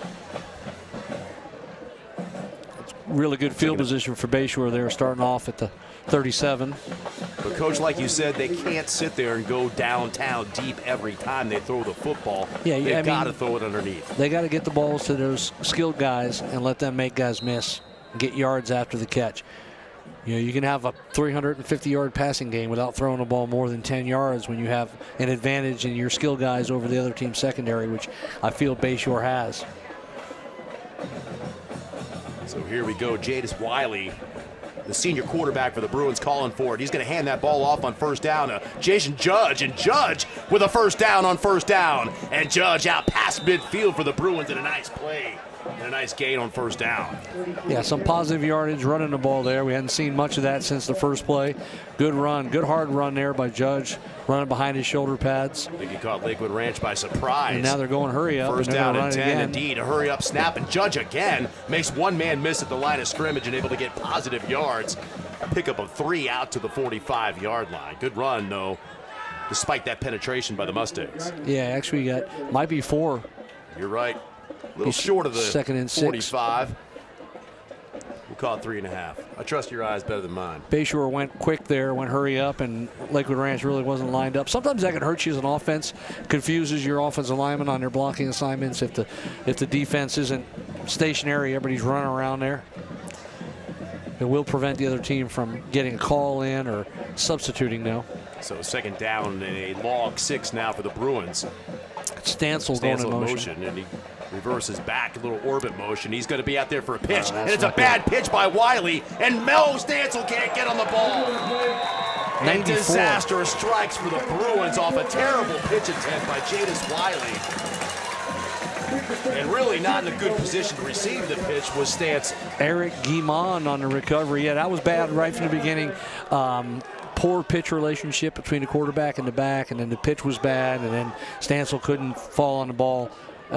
Everything went wrong that could go wrong for Bayshore there, and they give Lakewood Ranch the ball at the 45. It's kind of the play calling that you wanted to see, Coach, I think, not executed really well. I mean, if you're not an option team, you know, they do run the read option, but that was with a pitch guy was kind of convoluted, and he had a hard time after going in motion getting back into proper pitch relationship. It was not, exactly. He wasn't in the right spot to begin with, and the pitch didn't help things. So it's going to be first down and 10 for the Ranch. Barry cuts it back inside. Good job defending that right there by Bayshore. And it looks like that was Amari Thomas in on the tackle for the Bruins. Coming up for the secondary. That's going to be a pickup of a couple of yards. Bayshore was blitzing there. You see number 3 for Bayshore, the linebacker, coming on that blitz. And that's Spry. He got a clean run through, but the ball was run away from him, and he had to try to run the play down from behind. But watch for that in the future. If they're getting clean run throughs on those A-gap blitzes, that's not good. Second down and 8, high snap. Barry's got the ball. Barry's got a hole. Barry's got room off the left side. And Barry's open at the 15 and inside the 15 down to the 14. And just like that, Lakewood Ranch knocking on the door. Great run there. Look at it, running north and south, getting upfield. Then the stiff arm and avoids the tackle there to get another 15 yards before he's forced out of bounds and taken down. So Bayshore, with their second turnover on the night, is setting Lakewood Ranch up to extend their 7-0 lead. Big hole again. Barry still chugging away in there. And that's going to put Barry over the century mark in this football game. 99 yards before that play, and he's going to get it down to about the 9-yard line. So a pickup of about 8 yards, 107 on the night.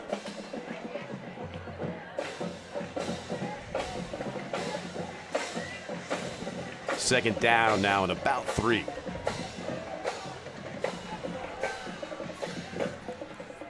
Engel's going to hand that ball off again. Barry inside the 5, down to the 3-yard line. First down and goal for the Ranch.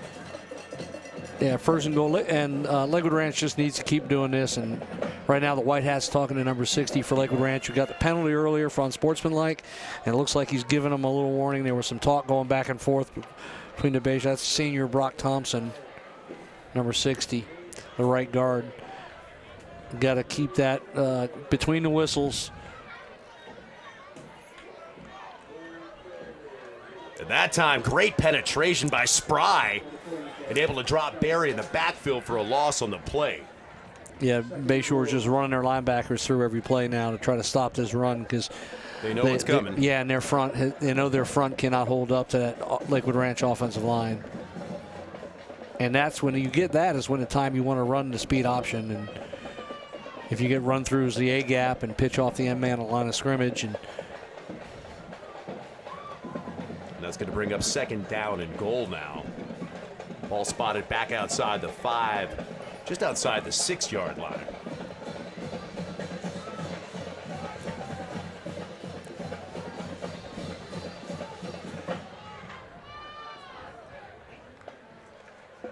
Engel's going to keep this thing, rolls left, nobody there. Engel's going to lose the ball. Did it go out behind the cone or in front of it? We went out about the 2-yard line, right where he was getting tackled Ranch there. Dodges a bullet. Had that gone through the end zone and out of bounds, it would have been a touchback for Bayshore. And we got a flag back here on the other side of the field, and if it goes against Lakewood Ranch, it's going to be number 60 again. But he's signifying that somebody from Bayshore took a swing at him, and it's going against Bayshore, so we'll see. Thompson's definitely blocking to the echo of the whistle. That's why he's getting the talk to from the officials a couple of times tonight at the end of plays. So where we used to actually coach our offensive linemen to block to the echo of the whistle. They're calling it against Lakewood Ranch, it looks like. Offsetting penalties? We got holding on Lakewood Ranch. We get a personal foul against Bayshore, so they will offset, so it's going to be a replay of second down.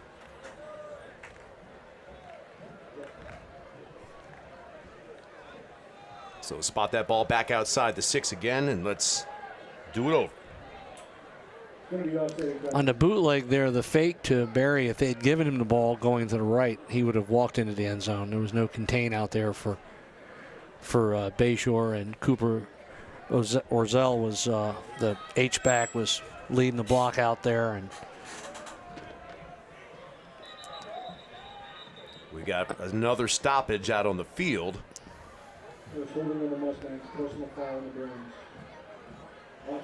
And Bayshore here is like loaded into the, really loaded into the boundary. You can see up top, if you pitch off that end up top on the right-hand side from Lakewood Ranch, there'd be nobody there for the pitch. But and Barry's going to get that handoff inside, right, and Barry's driving forward, and Barry's going to be into the end zone. Everybody's in, so that's got to be a touchdown. No signal yet from the rest, but it looks pretty obvious from up here. Still no signal. Other than there it is. There we go. Well, they got to make sure he still has the ball. You don't know who has the ball in that situation. But they ran right. Like I said, the defense was overloaded into the boundary. They had him outnumbered going back to the wide side of the field. So a promising start to open up the half for Bayshore, and it turns into disaster. And that disaster is compounded by a Lakewood Ranch touchdown. 14-0 with this extra point. And we saw this. Oh, there they go, a regular extra point here. Yeah, last time Cooey hit a line drive through. See if we can get under it a little more this time. Barely over the crossbar. Better nice kick. job by the hold, perfect kick. It's up and it's good. It is 14-0 with 7:54 left to go in the third quarter. Bayshore now staring at a 14-0 hole. And if they have any desire to host a playoff game, they got to get something going here. Well, even with a loss, it could happen. As weak as that region is, if anything, if you learn anything from the FHSAA system, I have not, is that nothing is impossible. You can lose all your district games and still host a district game. It seems impossible to me that they could still, with a win, host a playoff game. With a loss, it blows my mind. It really screams for the Florida High School Athletic Association to do something when a team can lose the last 5 games of a season, winless in their district, and then host a playoff game. It's amazing, isn't it? Yeah. And I say this as a proud Bruin. I say it as a ex-Bayshore coach who has 2 former players at least. Well, there's probably a lot more than that now that I think about it. Coaching over there, there's 2 that I can think of. And I love those guys over there, on that sideline too. But we're just speaking some truths here. Yeah. So Barry's now well over 100 yards with that touchdown as well, 113 on the ground in the first half, or now into the second half. And that ball is going to be returned out to the 25-yard line with Dixon. We got a penalty on Lakewood Ranch there, number 14, late hit. That was blatant way after the whistle and shoved the Bayshore player and knocked him down. That's going to help Bayshore's cause here to get in better field position, but they had good field position to start the last drive and blew that. Yeah, it's getting a little chippy out there, a little chippy. It's the last game of the season. So for these seniors, it's the last chippiness they've got to experience. Here's the thing that Bayshore's got to realize, it's not their last game. And we faced that situation a lot at Manatee, where we knew we had playoff runs coming up and the other team didn't. And they would bait him. They would bait them, and they didn't care if they got kicked out. It's their last game. Unless they run track or play basketball, they're not going to be, or baseball, they're not going to be losing any playing time. I'd have a hard time believing that Lakewood Ranch would care enough to get Bayshore players knocked out before a playoff. No, but if you're a senior and this is your last game playing, right, you don't care. That's where the doesn't care, out, yeah? The don't care part comes in. Yeah. They don't care if they get thrown out, but they're not going to try to bait the Bayshore players. Wiley calls for it, hands that ball off again on first down to Judge. Judge, a nice pickup before he spun down to the ground. 99 out past the 47-yard line. For Lakewood Ranch defense, senior defensive end Reese Poole on the tackle. Yes. But again, that's the second first play that we've seen here in the third quarter where they've started off with a Jason Judge run, and it's gotten positive yards. Exactly. That's going to set them up with a 2nd down and 3. Well, I mean, I understand the option they ran before is a complementary play to that, but it just was executed horribly. And I think they tried to do a little too much with the motion and getting the receiver in there to be the pitch man instead of a running back and that kind of thing. Wiley's going to throw, rolls out right, motions his man downfield, got an open receiver. That is caught. Number 5 for the Bruins. And that's going to be Thomas, and Thomas all the way inside the 20-yard line, and Bayshore's in business. Yeah, good throw by Wiley there, rolling out, buying time, waiting for Thomas to break open, and then Thomas getting good yards after the catch. That's what I was talking about, getting the balls in those skill guys' hands into 5 to 10-yard range and letting them turn them into a big play. You don't need to throw it 45 yards to get a 45-yard gain, and that's evidence of it right there. And if Bayshore can stick to that MO, they've got maybe a chance in this ball game. But Lakewood Ranch with a 14-0 lead and time ticking away. Ball at the 20-yard line. 1st down and 10 for the Bruins.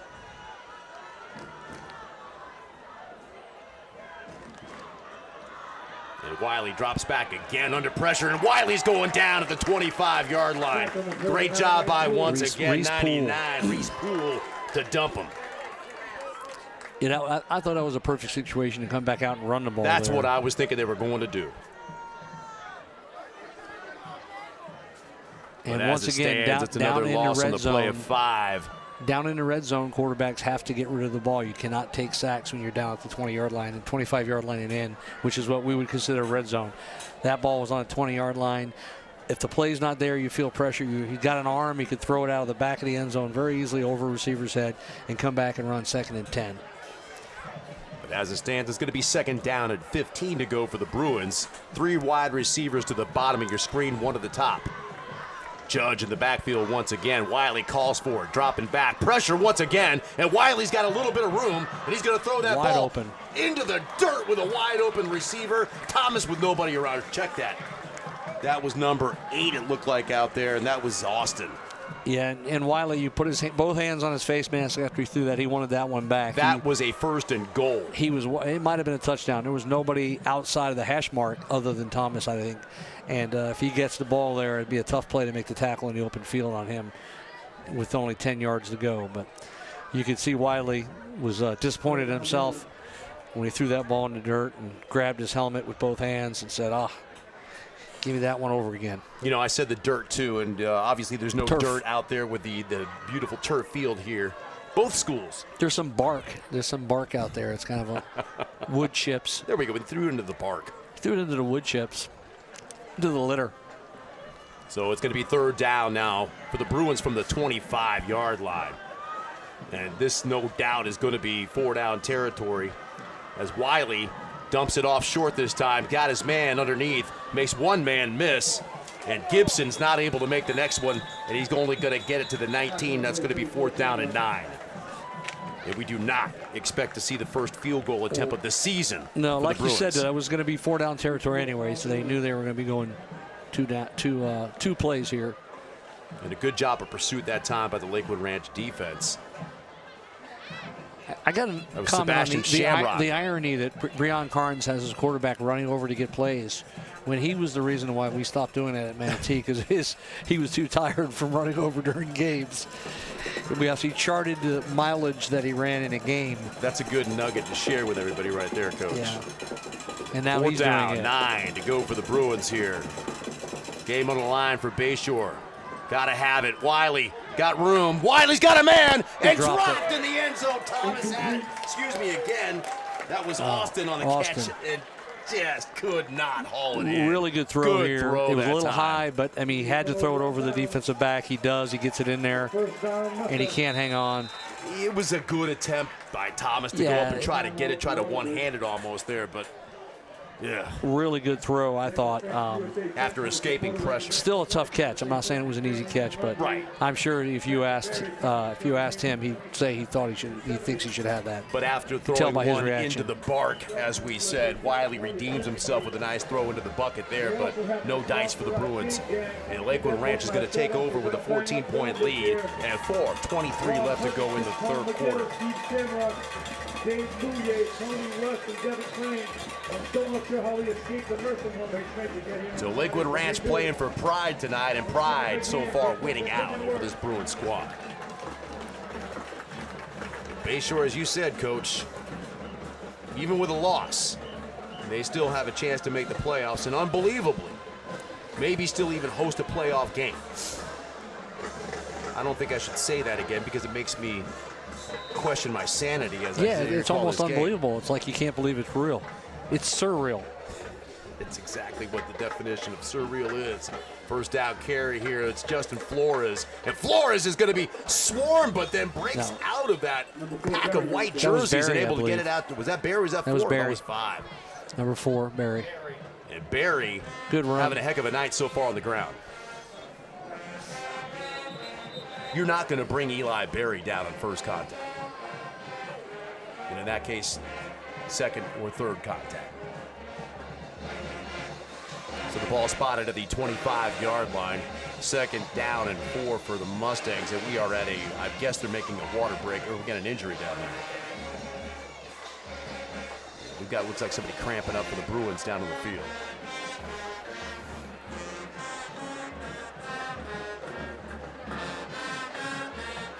So Bayshore with 4:17 left to go in this third quarter has got to make a stand right here.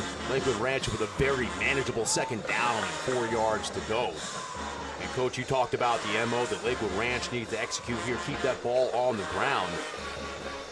And if you just get your average, Bayshore's not going to be able to stop you. No, like I said, they could run the ball every down practically, and I think in the long run that's going to be better for them. I do like the little wrinkle that we saw this week compared to last week with the screens they've completed this year that were safe throws, or this week safe throws, and got some positive yardage on those. And there's no read in that. There's no no indecision. It's just a automatic throw. It looks like just cramps out there. They got both legs up. He's probably got dual hamstring cramps. And as you expect that defense for Bayshore to maybe get a little bit more aggressive with the run blitzes here, that screen pass might come in handy for Lakewood Ranch's offense as well. Coolest night of the year, and it's the first game we've had anybody cramp up. It always happens that way. I guess they needed that water break after all at 6 minutes. And that's Kerry Alexis.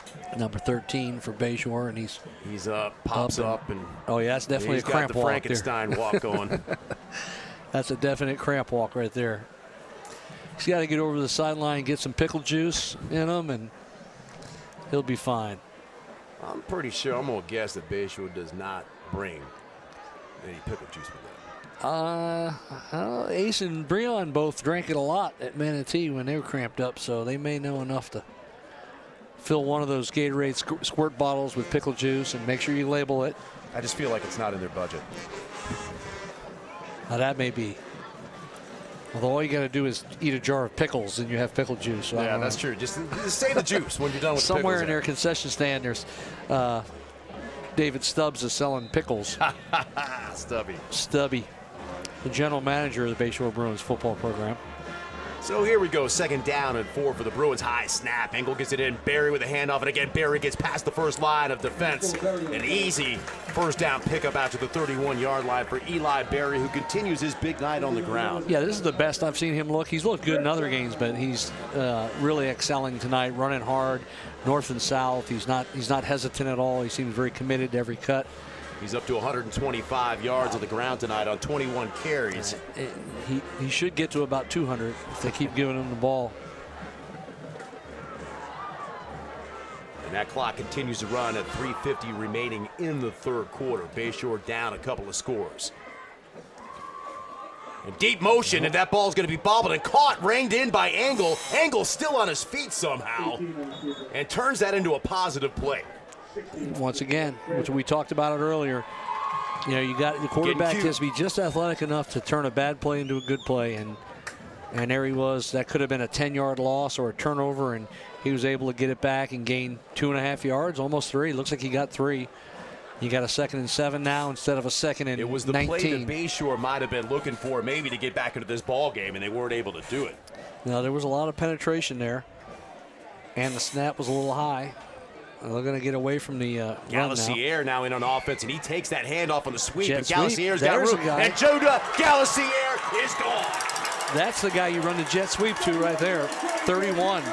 Judah Galassier, first time he touches the ball. 59-yard offense touchdown run for the senior defensive back, getting a little taste on offense, and Lakewood Ranch extends its lead to 20-0 over the Bruins with the extra point pending. And there's looks like a flag down over here on the sideline of Lakewood Ranch. It's going to be a penalty on the, or maybe a warning. Depends. If they hit the ref, it's an actual penalty. And I've seen plays called back when there's contact with the official, but it looks like a sideline warning or unsportsmanlike conduct for leaving the players and coaches box. Now, Bayshore likes to air it out, so you'd think that maybe with even a 21-point deficit that they might not be out of it necessarily, but the way this game has gone tonight, it is a tall order for the Bruins to be able to come back in this one.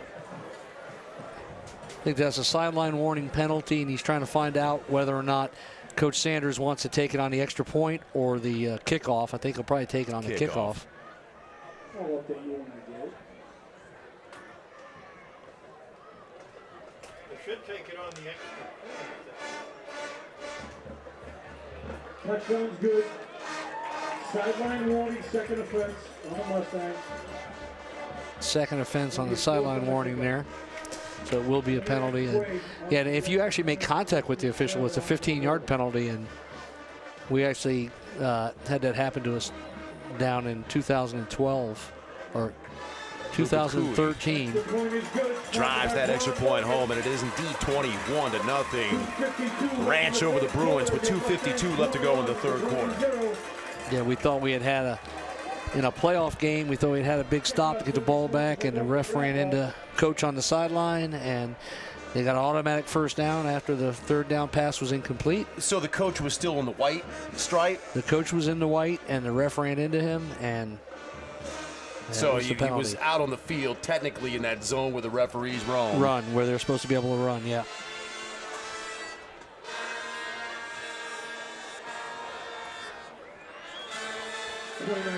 And it's hard sometimes.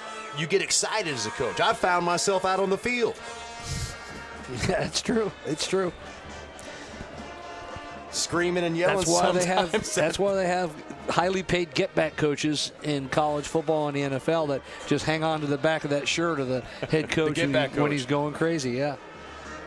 Kind of remind him, you got to get back. Got to get back. Yeah, football's an emotional game, and sometimes those emotions get the best of even the most seasoned coaches. Yeah, they forgot to mark the penalty off here. They're going to mark that off.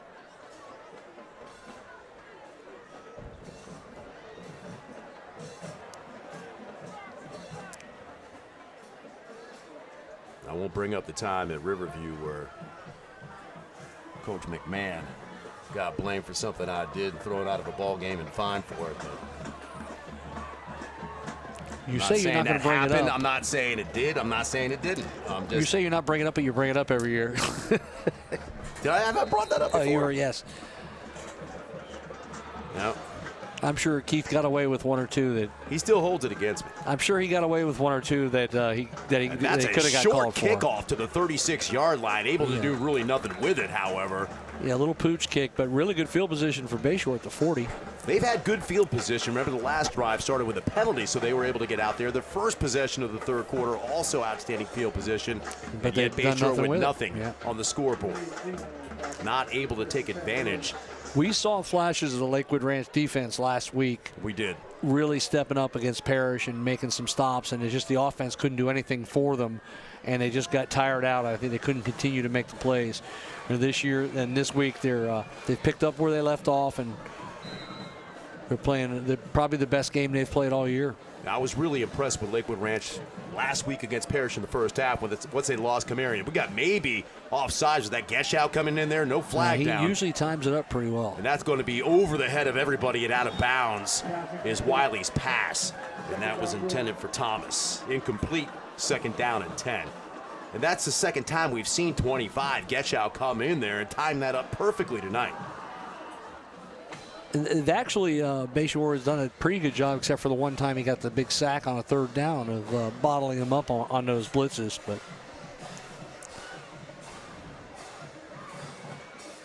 so the ball at the 40 remains there. 2:43 left to go in the third quarter. Bayshore in need of points and in need of them quickly.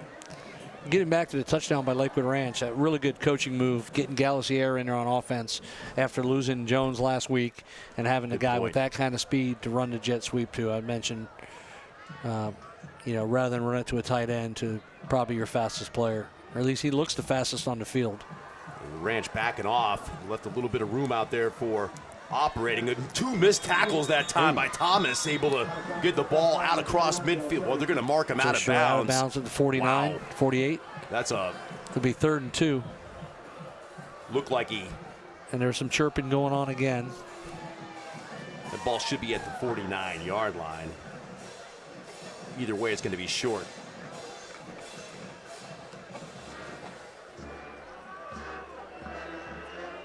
And they're going to put it down right there.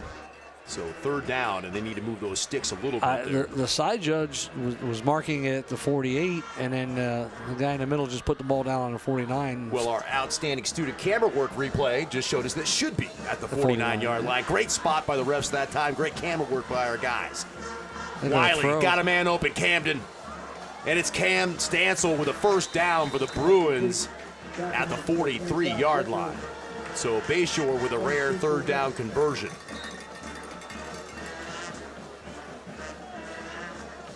Clock now at 2:25 and counting.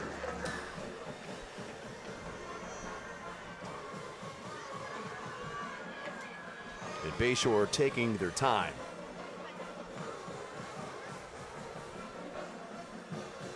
I know it's 3rd quarter, Coach, but you're down 21 points. Got a little pep in your step. Yeah, I just like an offense with a little sense of urgency anyway.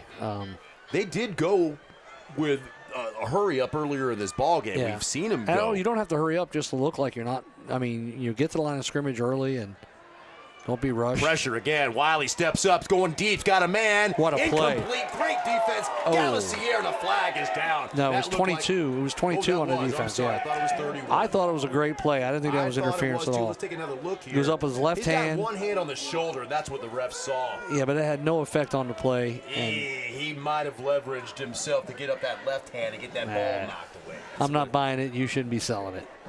I gotta sell something. we're talking about 21-0 game here. That was a really good play, but I thought. The defender did have his right hand on the shoulder. Yes, pad there of was the contact. receiver, and looked like he might have given himself some leverage using it. Either way, I saw what I saw. Sticking with it. I thought it was pretty good coverage. I'm kind of surprised he threw it there. It was good coverage. I said he had a man. It wasn't an open man. It was outstanding coverage. Yeah, he was running step for step with him. That ball would have been with that coverage. That ball had to be thrown perfectly to get that ball in there. So 1st down and 10 for the Bruins inside the 30-yard line. Inside 2 minutes to go in the 3rd quarter. Wiley, a little bit of time taking off, and he's going to be brought down. Wiley outside the 30-yard line, and it looks like 99. Reese Poole once again in there for the Mustangs. Yeah, it seems like every time Bayshore gets down by the red zone, they give up a sack on a 1st down play. 5 sacks now for the Ranch tonight on Jadis Wiley and the Bruins. That one's going to put him in a 2nd down and long 12 situation with just over 1:15 to go. And Bruins taking their time once again.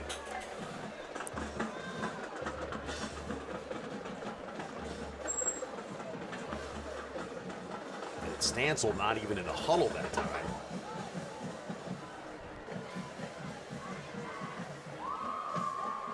Two by two for the Bruins. Judge in the backfield.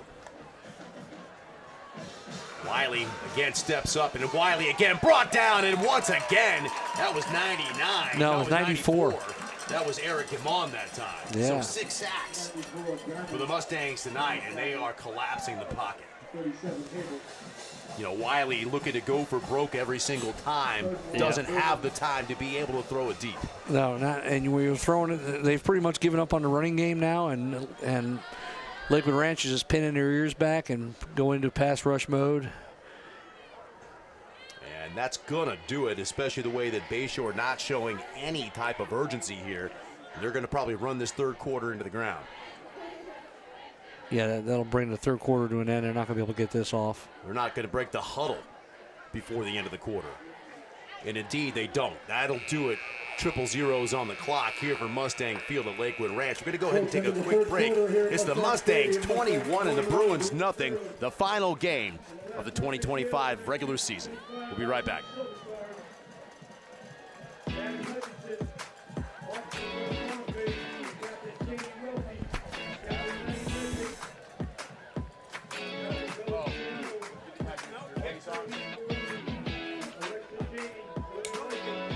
All right, have fun, girl.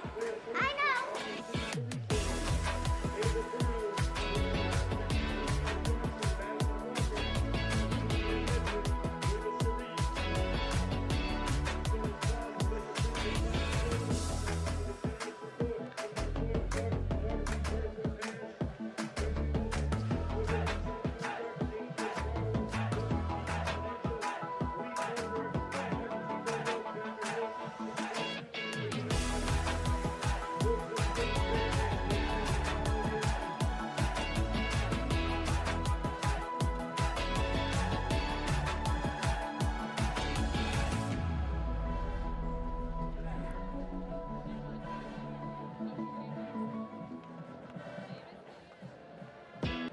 Yeah, welcome back to Lakewood Ranch High School, where the Mustangs enjoy a 21-0 lead over the Bruins, and they're on offense driving inside. Excuse me, the Bruins driving, and they got to throw one up, and woo, is that caught? Yes. That's going to be caught down at the 10-yard line. Outstanding job that time. Trying to see who that receiver was, and it looked like it was 5, Amari Thomas. And Thomas at the 10, that's going to be a first down and goal for the Shore. And that ball was almost intercepted by Galacier there. Good play by Thomas to make the catch. 31 for some reason. And that ball was just they say a 50-50 ball. That was literally a 50-50. Either one of them could have come down with it. But so Bayshore once again just taking their time in the huddle here. I mean, they've got a chance to get within a 2-score game right here if they can get it done. And they're going to need all the time they can get. Wiley, look at end zone, and incomplete pass. And that was intended for Coleman. yeah, it looks like he got his hands on it. A little slant there by the inside receiver. Both linebackers were blitzing up in the A-gaps for Lakewood Ranch, and the Bruins picked it up, and Wiley was able to deliver the ball there, but couldn't get the completion. And at least that'll stop the clock, so the Bruins can huddle without having to worry about losing another 30 seconds. no comment. Love my Bruins.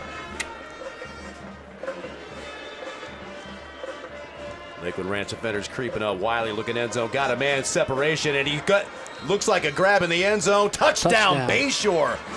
Fantastic throw, fantastic catch once again by Thomas. There's a replay here. And guess who that was on? I can't believe he got both feet down. That is a great catch.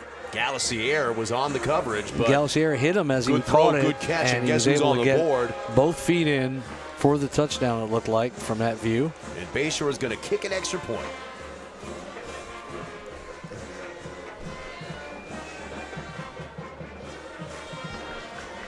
Oh, we are going to kick the extra point here. So we've got they're 15 for 20 on the year on extra points. Azell Winston, the senior kicker, coming on for this. Left-footed. And it trickles through the crossbar, and it's good. And we've got ourselves a 2-score game with 11:08 left to go in this ball game. It's the Lakewood Ranch Mustangs 21 and the Bayshore Bruins 7. Hold on just a minute because it's not over yet. No, 21-7. Things can happen. And again, Bayshore does have quick that stop quick strike or turnover capability. Here. Yeah, no, but they they're have the going to athletes, need a stop on defense, whether it's a turnover, whether it's 3 and out. They're going to have to bow up against what we are going to guess is a healthy dose of number 4. Maybe a little bit of 5 sprinkled in there with Flores. But Eli Berry, with over 125 yards on the ground tonight for the Mustangs, we would expect to see quite a bit of him. He's averaging close to 10 yards a carry. Excuse me, 7 yards a carry. Now, if you're Bayshore, do you think about an onside kick here with 11 minutes left, down 2 scores? Not yet. Because you don't kick it real deep anyway. I don't know. That's a great point, Coach, and that is a they short didn't kick, catch but it. it's a live ball going to be picked up that time by 14. And they pinned him pretty deep. Remy Katzman. It's a good kick by We've got Bayshore. slow to get up. And good coverage down there. That's Winston kicking it off, I think, 21. Yes. No, it was 44. Sure. No, I saw. It was 44. Well, 44 is getting the tee. No, that was 44 kicked it. It was right-footed. It was Emerson. 21 got the extra point, so they just 21 kicked the extra point, but 44 yes. kicked the kickoff. Yeah. Do we have his name? I don't have his name. Yeah, that's Emerson Hernandez. Okay, that was a pretty good kick. Lakewood Ranch was too deep; they couldn't recover it, and when they did, they didn't get much of a return. So they're going to start at 23. That's kind of what Bayshore was looking for here to start this drive off. Lakewood Ranch at the 23-yard line, but again, they're going to have to bow up on defense here and get a stop. Yeah, they got to stop the Lakewood Ranch run here, and Lakewood Ranch is thinking they got to run out the clock. With their big offensive line and Barry running the ball the way he's been running tonight, they have to take charge knows here. It's coming, so let's see if Lakewood Ranch counters with anything, but they're going to go straight at him. And Barry's going to be brought down after what looked like an open hole there after a gain of maybe 4 yards. Still a nice pickup on first down by Eli Berry and that Lakewood Ranch offense. 10 minutes and 47 seconds left to go in the game. That was just a little toss out of the gun there, and they had 2 H-backs in there, and they both led around the corner. Barry turned it upfield and went inside of the blockers and got about 4 yards. 2nd down and 6 for the Ranch. Barry again. He's got room to run, and Barry's going to be right there at the sticks. Let's see where they spot this thing. It looks like it's going to be good enough for a first down for the Mustangs. Nice 6.5-yard gain there by Barry, and that's just what Lakewood Ranch has to do, just that the rest of the game. Come out and run the ball like that.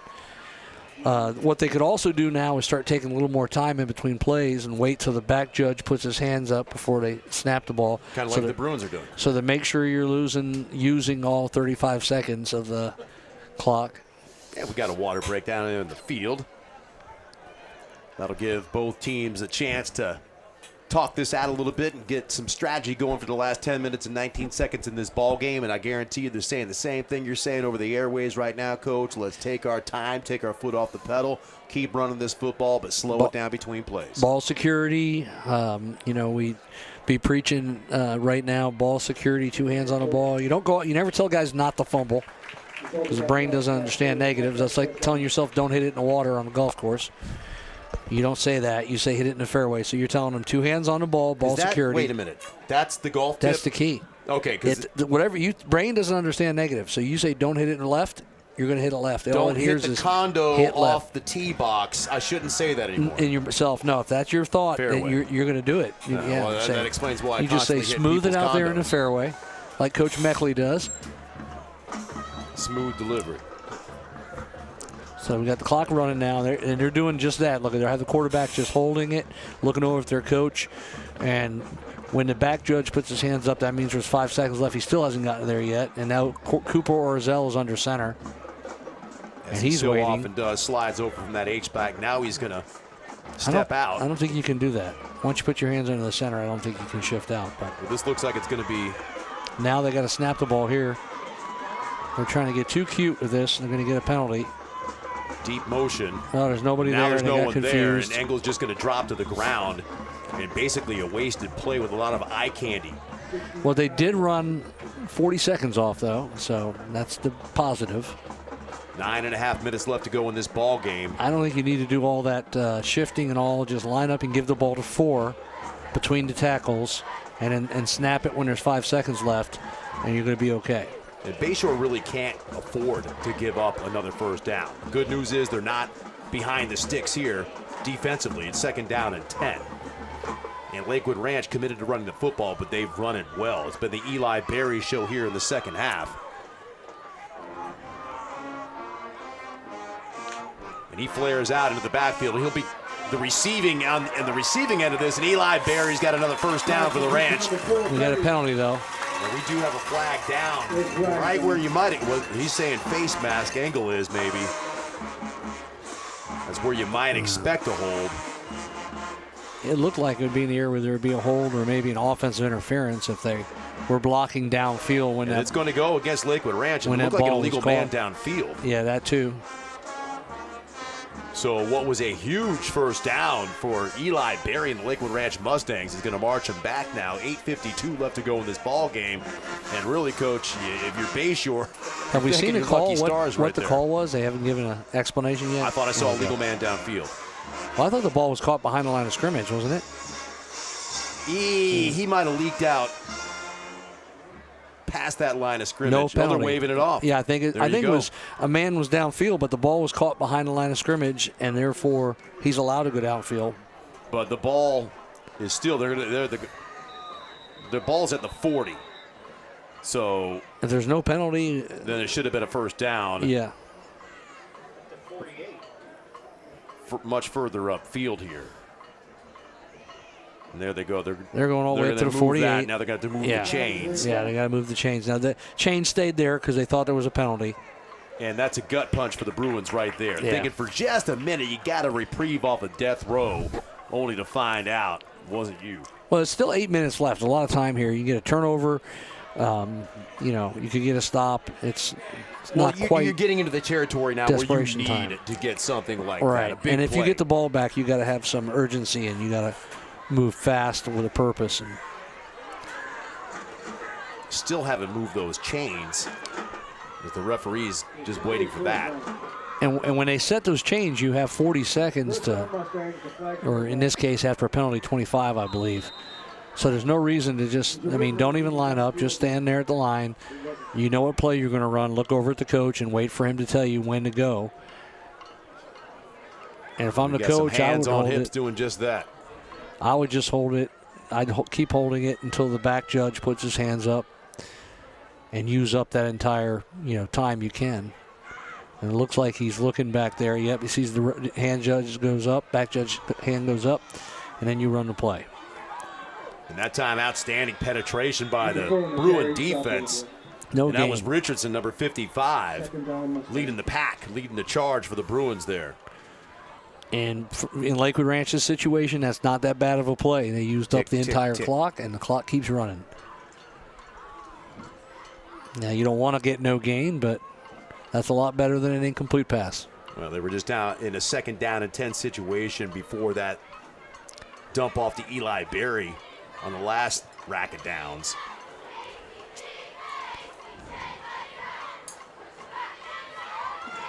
So I think Lakewood Ranch very confident that despite the fact that it's a 2nd down and 10, a little bit behind the sticks, they're going to still be able to pick this up and no matter what, burn that clock. And they're going to throw the ball. Pressure coming in there. Almost intercepted. And that was not according to script. That was nearly a pick six. And man, throwing the football, stopping the clock, and now it's 3rd and 10. Bayshore breathing a sigh of relief after that play. Well, maybe the Lakewood Ranch Mustangs as well. I think Lakewood Ranch definitely. I thought that was going to be a pick six. That was telegraph throw out to the flats into coverage. I think it was that Cam Stansel that knocked it down, or 7, or was it 8? That very easily could have been a 21-14 game with 8 minutes left. But the big play that Bayshore was looking for. That played right into Bayshore's hands. I would have run it there on 2nd and 10. They're going to be faced with a 3rd down and 10. They're going to hand this thing off. And Eli Berry's not going to get there. He's going to be bottled up just past midfield. Now Lakewood Ranch faced with the decision with 7:23. Punt. Exactly. Magno's got to come onto the field here. I wouldn't even put the punt team on the field. I would just let the clock run all the way down. Well, Bayshore might have called timeout there. Is there a penalty or? There's 7:19 and it's stopped. Timeout Bayshore, I believe. Yeah. And Bayshore has some dangerous returners. We talked about the speed of Dixon earlier. Coleman also very fast. And then, we talked about the Bayshore coaching staff believing that Jaden Gibson might be the fastest player in the county. So Bayshore's got no shortage of speed that they could put back there to receive this punt. And we've seen 2 returners back there for the Bruins tonight. But they've yet to catch a punt. They've let them bounce. We've seen Stancil back there a couple of times letting them go in front of them. Yeah, there's been two return men back, but yet to catch a punt. So, and I know how that kind of rubs you a little bit sideways. Don't let the ball hit the ground. Never let a punt hit the ground. So we're going to have Coleman. And who's joining him out there? It's going to be Stancil again.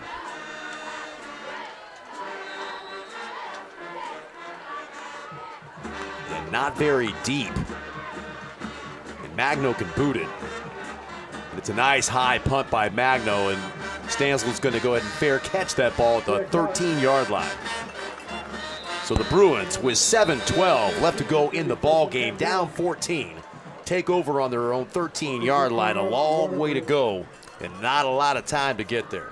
No, you got to have a quick drive here, and they need a quick score, so they can have time to. Look, as we mentioned, they don't have a kicker, so onside kick is probably going to be tough to do. So they need to score quick and be able to hold Lakewood Ranch, get the ball back to have a chance.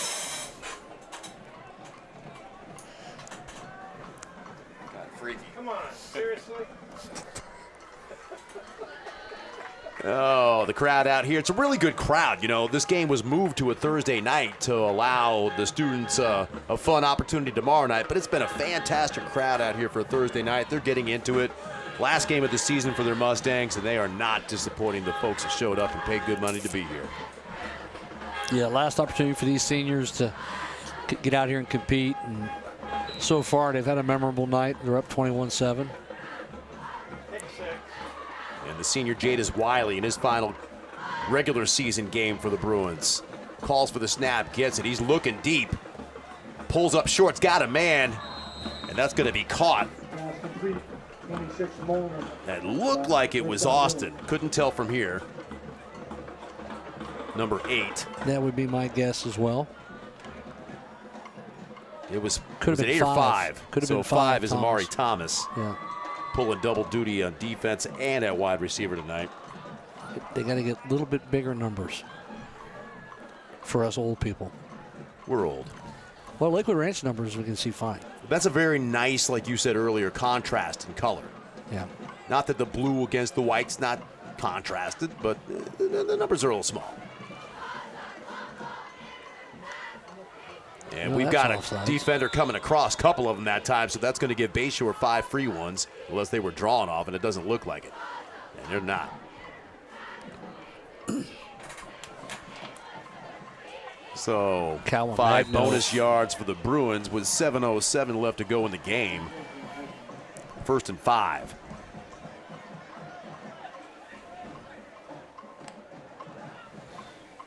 Wiley steps up in the pocket again. Wiley's taken off this time, and Wiley's got a first down, and then some. Gets out of bounds. Nice job by Jadis Wiley, picking up yards. And getting out of bounds and stopping that clock. I thought he was going to slide and get down right around the numbers, but he knew the situation. He saw the sideline there. He knew he could get there. Got to the sideline and got out.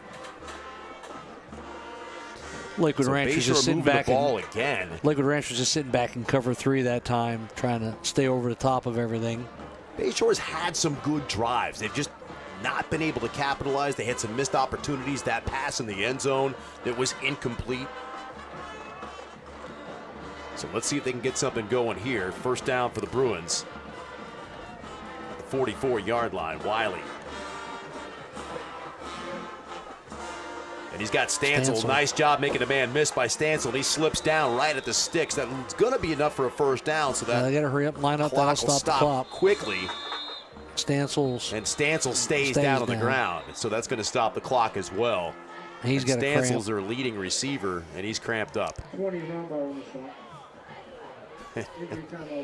Getting stretched out by his teammate. Like I said, coolest night of the year. Start getting cramps. Well, go figure, Coach. Well, your body is being, the exertion is the same, and you don't drink as much because you don't feel as hot and as thirsty, and then you end up starting to get cramps and get dehydrated. Remember, a lot of these Bayshore players are going both ways, and that's the same with Stancil here. We've seen him on defense for quite a number of snaps tonight as well. Yeah, and special teams, and that's a lot of plays. His Coach Butch Stancil, his dad, longtime JV coach at Palmetto, is now over here at Bayshore. Saw his mom, Kathy, before the game as well out there. Working with special teams.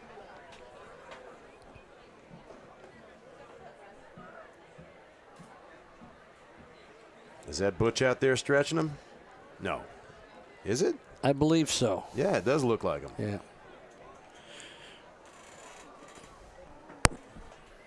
So the Bruins have a little bit of a chance for a powwow on that sideline with 6:52 left to go. And their leading receiver right now down with cramps on the field. But they do go deep at wide receiver. The Bruins have no shortage of speed. As we said before, they've got some outstanding playmakers.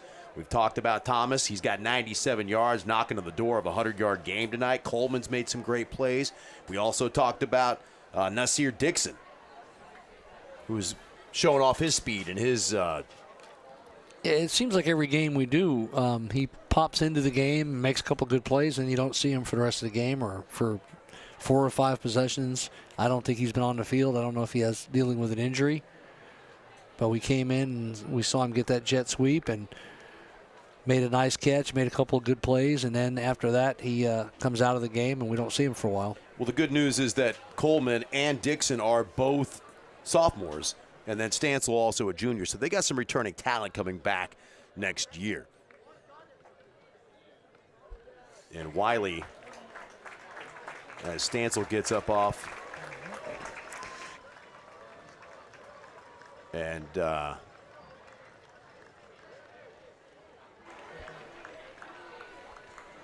so we see that walk again. Cramps for Cam Stancil. And the Frankenstein walk, with tomorrow being very Halloween. Very appropriate. We know it looks like he's already picked out his costume. Could also go as the mummy with that walk. Either one works. So first down for the Bruins. The Bruins going empty here.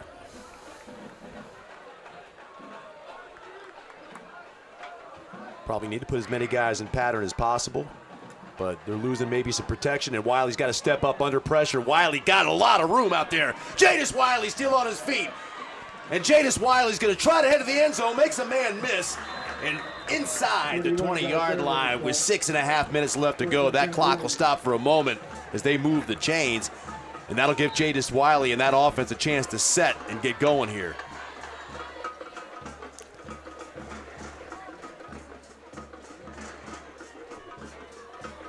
So Bayshore knocking on the door here with this just over 6 minutes left to go in the game, and a quick score here changes everything. Ball on the ground. Wiley picks it up. Put his knee down. He's going to put it up for grabs. We've got contact in the end zone. No flag down, and a lot of hand fighting in there. Ball intended. It looked like that was intended for Thomas. I'm wondering if Wiley might have been down when he picked up that snap. It looked like his knee went down. I don't know if we got a shot of it. I wondered the same thing, but I didn't think it did. And obviously neither did the refs at second down and 10. Obviously did not think that. Boy, that's a lot of contact out there on both sides between Thomas and the defender. And no flag down on the play. 6:07 left to go in the ball game. And really, if you're Bayshore, the clock has not become quite the enemy that it was inside the 20 now in scoring position. Yeah, if they can score quick here at 6 minutes, that's plenty of time to kick off and hold them, and they still have 2 more timeouts, I believe. They're going to have to get a stop regardless. There's a little confusion meanwhile, they've got to get points. They've been able to move the football tonight. but they haven't been able to punch it in and take advantage of it. Wiley looking end zone again, overthrows his receiver short of the end zone. Looking for Coleman there, number 11. And Robert Coleman not tall enough for that pass. That's that same play we saw earlier in the end zone that they couldn't hit up on, where they got the inside receiver there and trips running the slant. And linebackers blitzing so much for Lakewood Ranch up in the A gap. There's nobody in that middle zone is vacated, so if you can get a release, you're wide open there. Well, you know that this is obviously 4-down territory, down 2 scores. Even if everything it's not is 4-down Bayshore. territory. Right, yeah. The score dictates that no matter what. But you're talking about 2 plays to get this 10 yards, Coach. And Jadis Wiley's been going for broke nearly every throw. That's been since the first drive, it seems like. I think this is perfect time for broke. maybe one of those crossing routes I again. have a feeling that Bayshore looks back at this film and you think that they took too many shots down the field. Wiley's going to go for it again. Got a man. What a catch. Is that a caught ball? It is. What a catch by Bayshore. Can't see the number. I think it's Thomas. 5. Thomas 5. It is. Amari Thomas lays out and puts Bayshore on the board. And with the extra point, the Bruins will be within a touchdown and conversion to tie this thing up. Yeah, it was an unbelievable catch. Laid out. Ball was out in front of him a little bit. And good throw, but even better catch. And you're going to have a 21-14 game if they can make this extra point here. And Stancil making sure that they got the right number of guys out there. Good to see him back out on the field after cramping up. Oh, good kick. Better and kick we that got time. ourselves a 1-score ball game, Coach. That's a field goal from 25 yards. They could be trying 25, 30-yarders there. That's what I'm saying. Winston's got a good leg. So this has got a new feel to it. This ball game does. It wasn't that long ago. It was 21-0. And now Bayshore has clawed their way back into this thing with just under 6 minutes left to go in this ball game. All Bayshore needs here is a stop. Got a half a quarter left. They got plenty of time here. They don't even need to necessarily get one right away.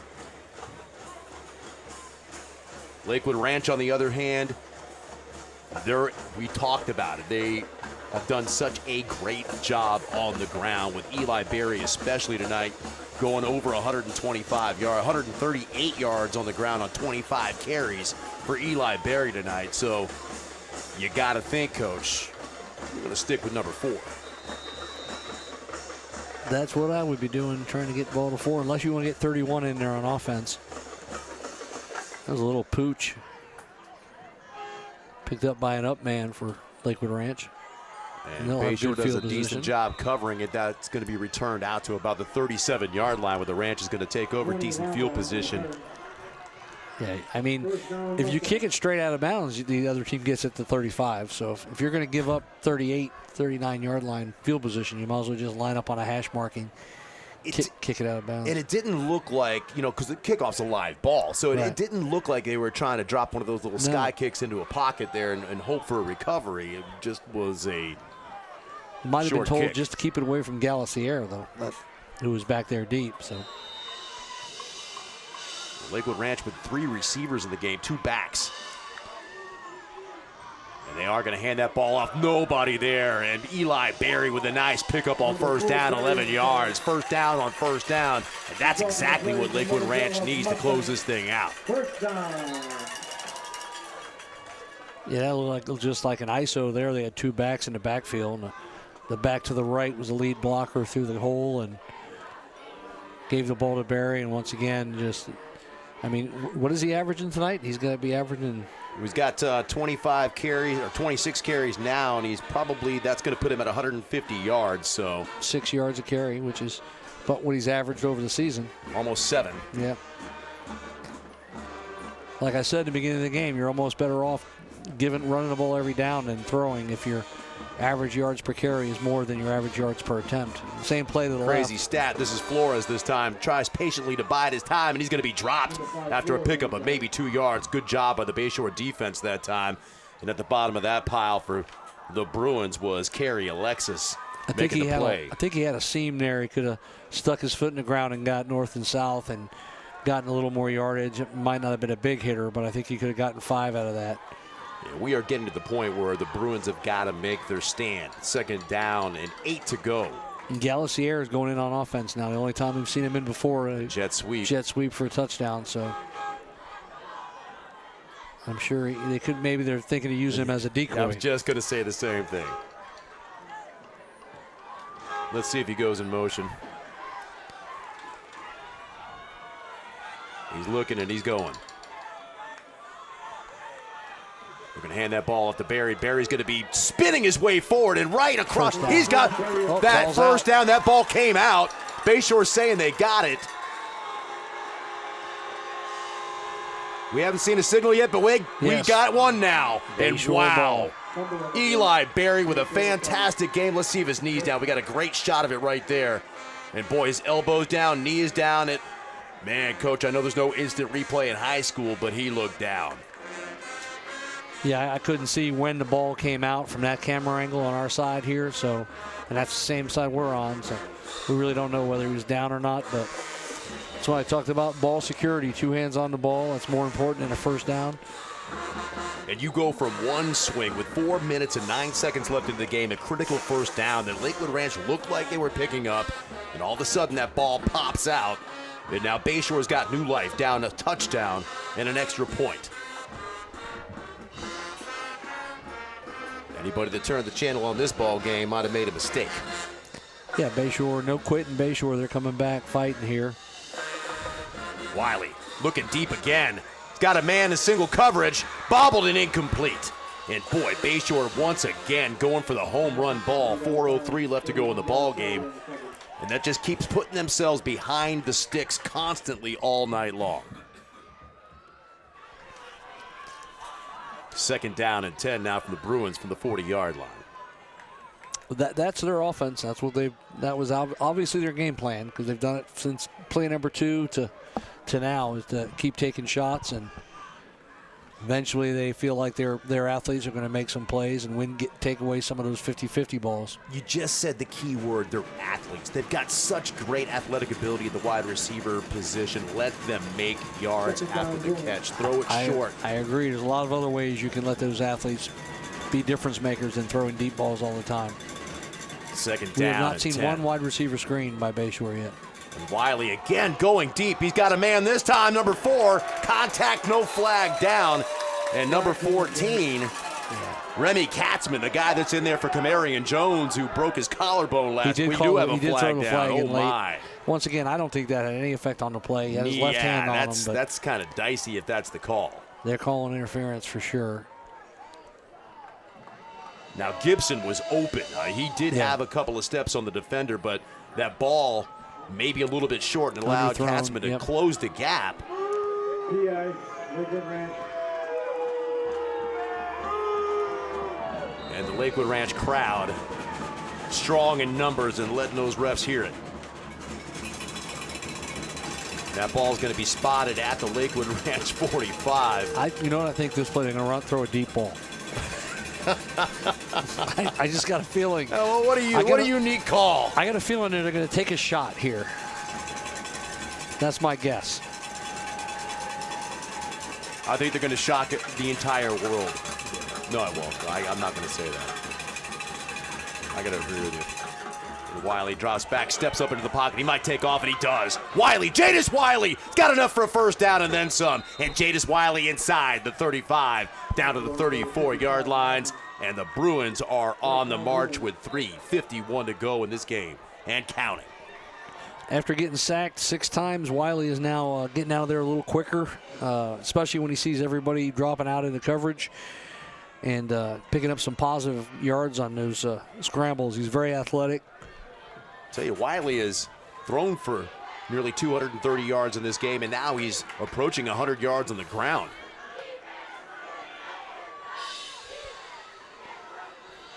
But if you eliminated the sacks, he would be. Exactly. He started off this game with a 53-yard carry. Wiley's going for the end zone, and I don't think the receiver saw that ball. Now, he was cutting to the post, and Wiley was throwing it up the seam, so there miscommunication there. Exactly. Dixon turned around, couldn't locate it. So that's going to bring up 2nd down and 10, 3:15 left to go in the ball game. Bruins down a score.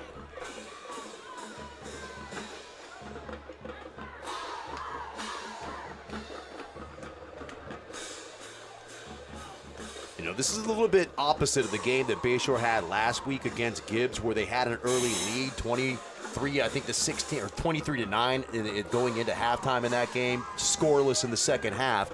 Flipped the script here this week, and Bayshore showing some fight down the stretch. So whether they host a playoff game or make the playoffs, Coach A. Sanders is going to be proud of the fight his Bruins are showing tonight.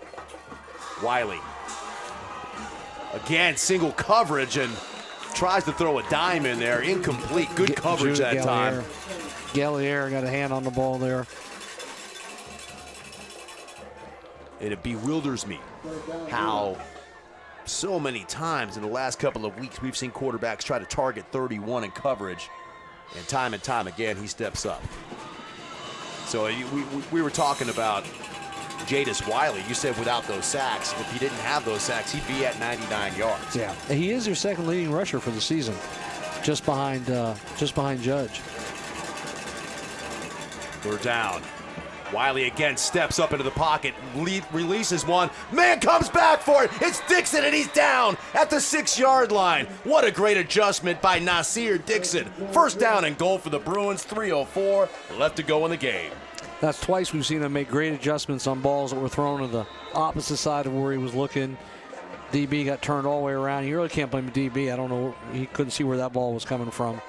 That's a really dangerous throw, stepping up on the right hash mark, throwing it back to the left. It looked like a desperation throw to me. In the air for a long time. And, yeah, and it just turns out, Jadis Wiley's had a fantastic game. A couple of mistakes tonight, but that one just turned out about as well as he could have hoped.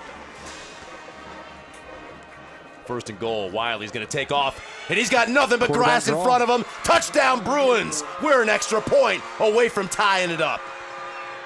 Nice call that time by A. Sanders. That was an intentional I believe it run. was. Yeah, I believe it was a called quarterback draw. It looked like it. He just looked to his right real quick, pulled it down and went. If it wasn't called, he made the decision early. Real quick. That he was going to do that based on the defensive alignment pre-snap. So Jadis Wiley and the Bruins getting it done. Lakewood Ranch turning it over with maybe a questionable fumble after what they thought might have been a game-sealing first down. Not to be. But guess what, Coach? We've got 2:34 left to go in this ball game. And Lakewood Ranch 3 for has 3 something Bayshore points. Doesn't. A kicker. So well, with Bayshore's 3 for 3 on extra points. If they get down there. Well, that's 18 for 23 on the season. So they know how to kick extra points. Yeah. They still not attempted a field goal all year. No, but if you get down to the 2-yard line, like you said, that's where their field goal range is. Get down to about the 5. And that was Winston. That's better than they have been in other years that we've done Bayshore games where they couldn't even attempt an extra point. This is 100% true. So the Bayshore band representatives are out there jamming and getting it done. They're into this ball game, as well as the parents for the players over there. And we'll get to see Lakewood Ranch. This is, we don't have too many of our games that we do on Game of the Week that are actually this thrilling towards the end. This is Coach Meckley and I did one earlier this year where Lakewood Ranch drove down and kicked the field goal to beat Braden River with 1:38 left in the game. So they've done it before late in the fourth quarter, get a field goal to win. They could do it again. There's a higher kick this time. Another short kick. It's going to be fielded at the 21-yard line. Galassier. He's going. Galassier still going. And boy, what a tackle that time. Looks like a face flag mask come in? And if that's a face mask, that's going to be 15 yards. Another flag comes in late. And if that is, that's going to set Lakewood Ranch up in beautiful position. It's either a face mask or somebody came in late with a block in the back, but I don't see any. Maybe he's got his hand. Oh, might have he's his got hand his on the white. face mask. The white hat's got his hand pointed towards Bayshore, but yeah, I think it's going to be a face mask. Yep. That's There's 15. the personal foul face mask against the Bruins. Now you're almost in field goal already. Wow, that's just critical. What a return by Galassier, though. I can't think of enough superlatives to describe what I've seen him do this year in the games we've done. Defense, special teams. Getting it done. Yes. Number 31. And if you're Bayshore, the best play you could have made there is kick it out of bounds. He's the best player that nobody knows about in Manatee County, I think. We know about him. So Bayshore backs against the wall. 2:25 to go. Lakewood Ranch almost in field goal range. And that time, a great job by that Bruins defense to hold Barry to no gain on the play. The time that Bayshore went to a 5-man defensive line, all 5 men with their hands down on the ground, I'm going trying to say to that combat was this running game. Braylon Smith, a big number 77, that was in on that and led the charge for the Bruins defense. Second down, no gain on the play, 10 yards to go. Inside 2 minutes to go.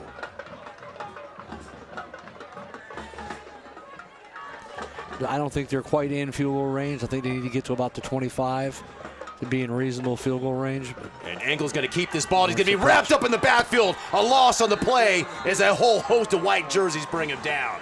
And again, 77 in there to lead the charge. And that's the pitch key that tackled him, I think. Looked like the guy he was supposed to be pitching off, and he just held the ball. And so the officials are going to stop the clock. We got a timeout here. Lakewood Ranch with 1:29 left to go in the ball game. I don't know why they called timeout. You're giving I think. Bayshore time, exactly, Coach. Yeah. If you don't pick up this plenty first of down. time. I mean, you have plenty of time. You're already across the 40 in 1 minute and 30 seconds to operate your 2-minute drill or 1.5-minute drill. You only got to go 25 yards. What I will say is it gives Lakewood Ranch a chance to talk this play over, get your best play out there maybe. You've got 2 plays to maybe go for this, depending on what you get here on third down, but you don't want to give Bayshore field position to put them in field. Well, never mind about field goal range. But nonetheless, it's an interesting timeout. Yeah, it's when you have the ball and you can control the clock that way.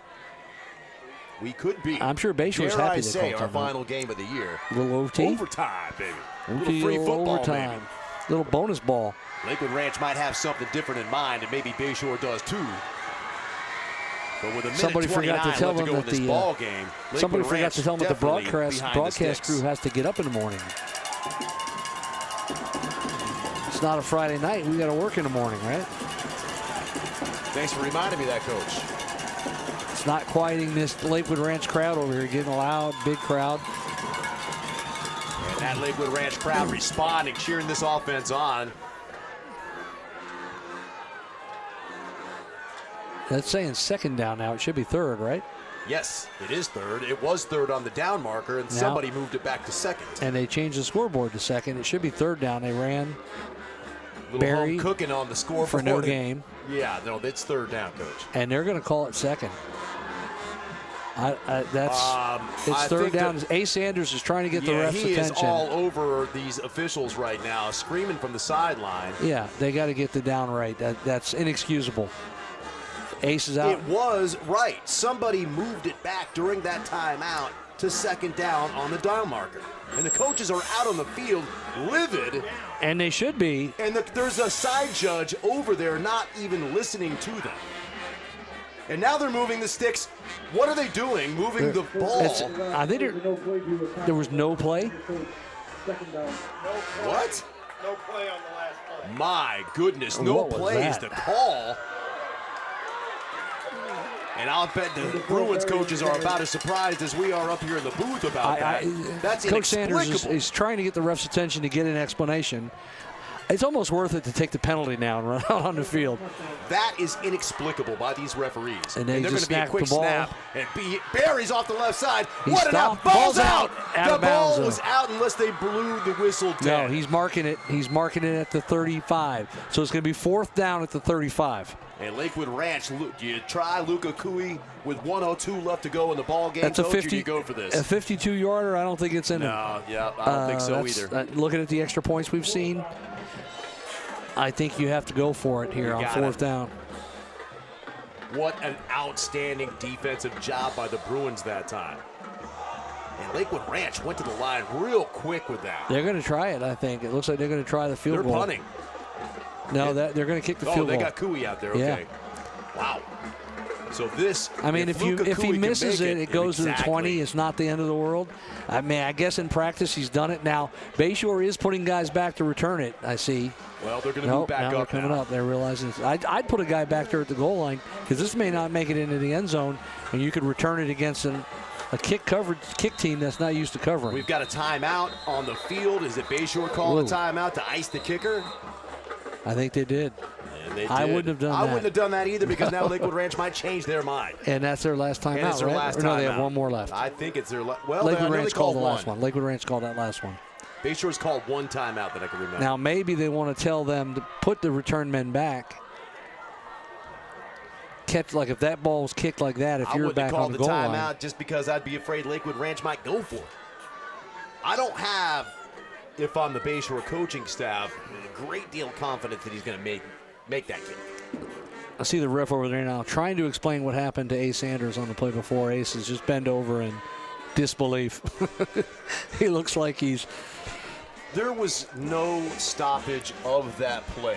I can't even begin to imagine. See anybody waving Was their there an arms. offsetting penalty maybe? We didn't see the flag? I don't know. The only thing we can think of, because they moved the ball back to the original line of scrimmage. Yes. And they moved the down Not immediately, marker. though. Not immediately. Oh, no. Right before the snap. Yeah.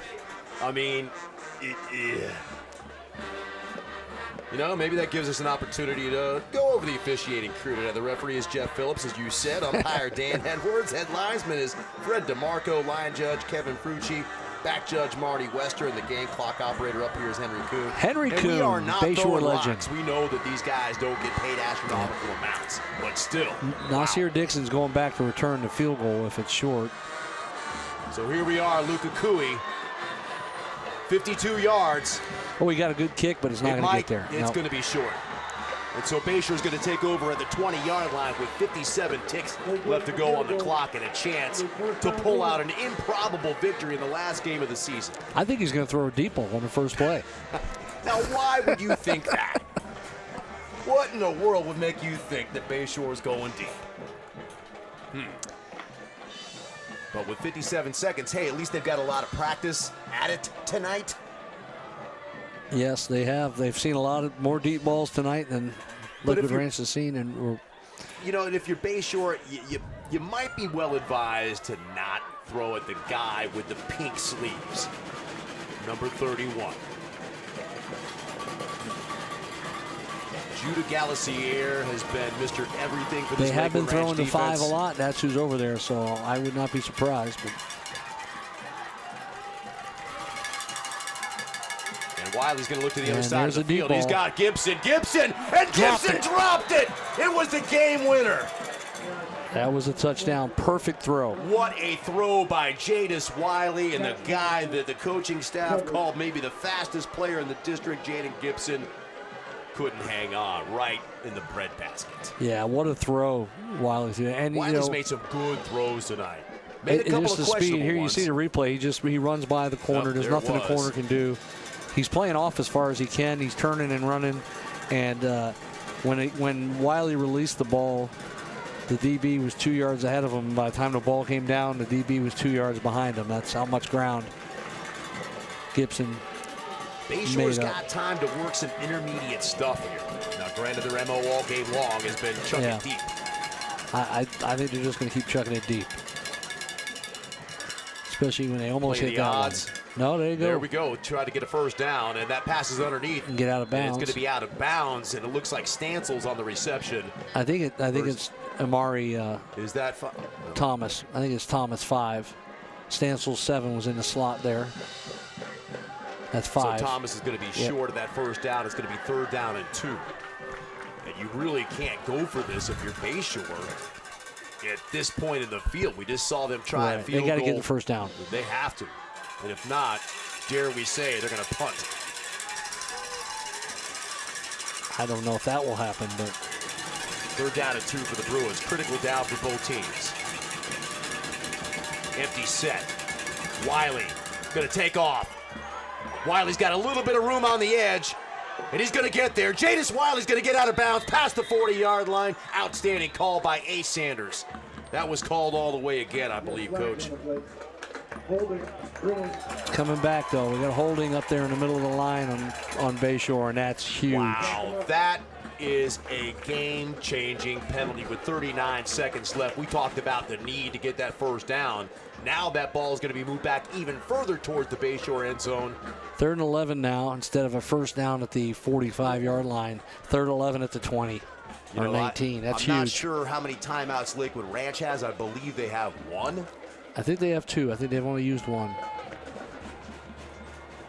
Either way, any timeouts right here, you're Bayshore. You just can't run the ball to run yourself out of this game and go to overtime. You're going to have to try to get this first down.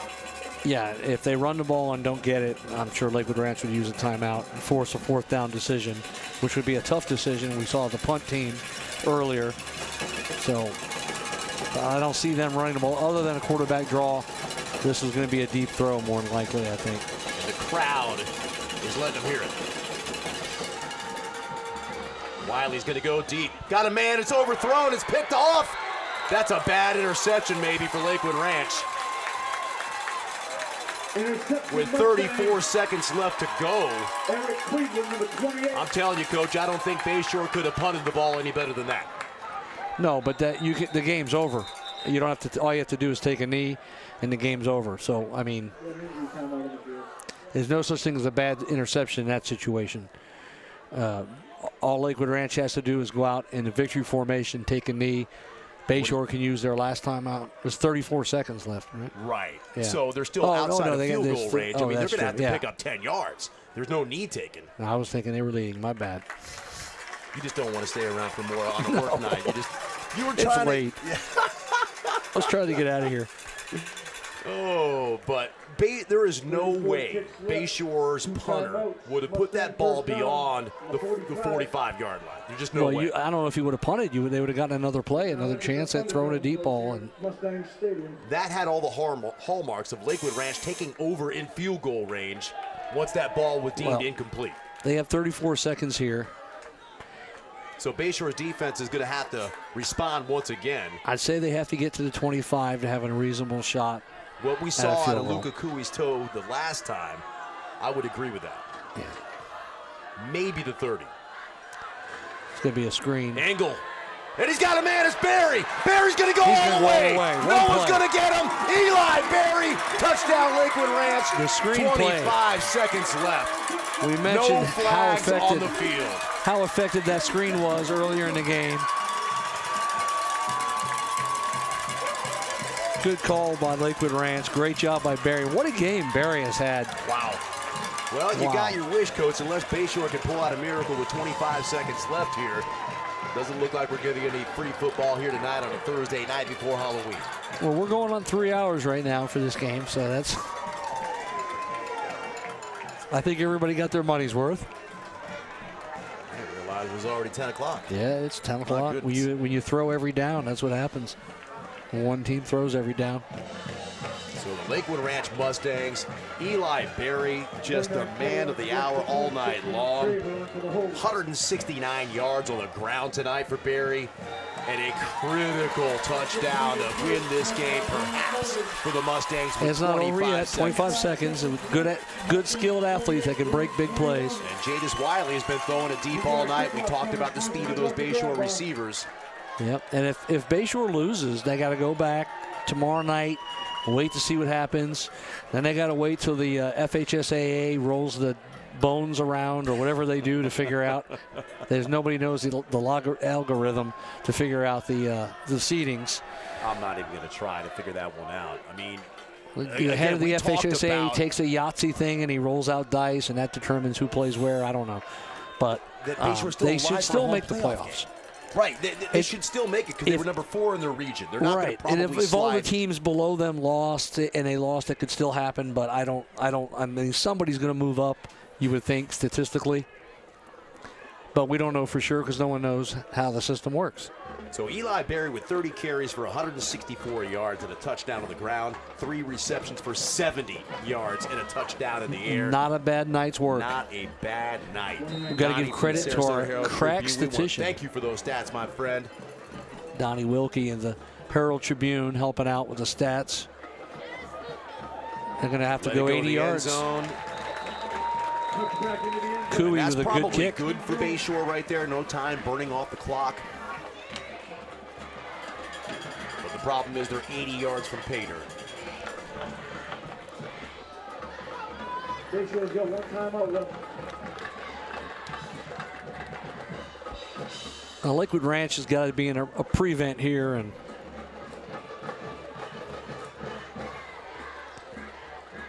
they got to get 4 DBs over the top, I would think. And boy, you know, if you're Bayshore, you don't gotta worry be about the kicking inside yourself. game. You go back to that Jaden Gibson drop, which looked like it could have been the go-ahead score. Yeah. And they're going to come back to it.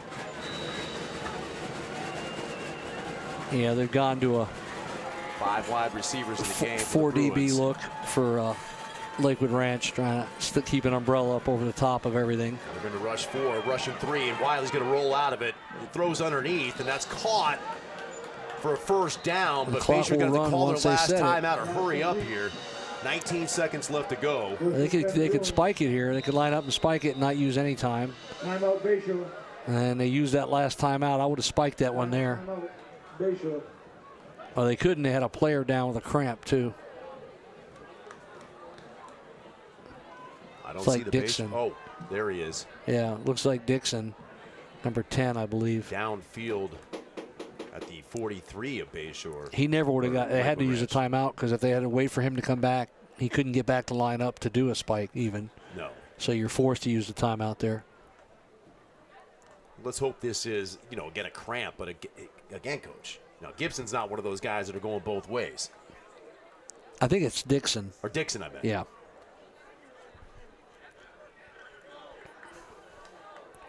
The I see trainers just Gibson seem to over be here. kind of standing over him and No, stretching I think him they're out. stretching the left leg there. There were. Couldn't see that. It was blocked. It's like, okay.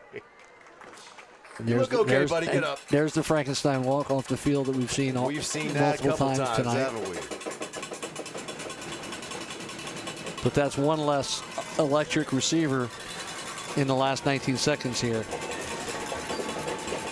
And no timeouts left. So if Bayshore catches the ball in the field of play and gets tackled, They're going to have to run up to that line of they have to scrimmage run up and spike it, and even with a first down, and then they might get one more play after that.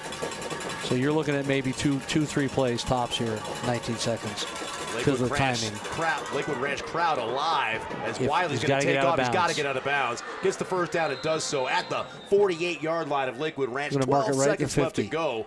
You're really at the point here, Coach, where you've got to launch 2 shots maybe at the end zone. Yeah, I mean, they've been doing it all night, launching shots at the end zone. They might as well do it here. Take two deep balls, 50-50s, and if I was them, I would throw to the left side away from nothing else left. Away from Galacier, but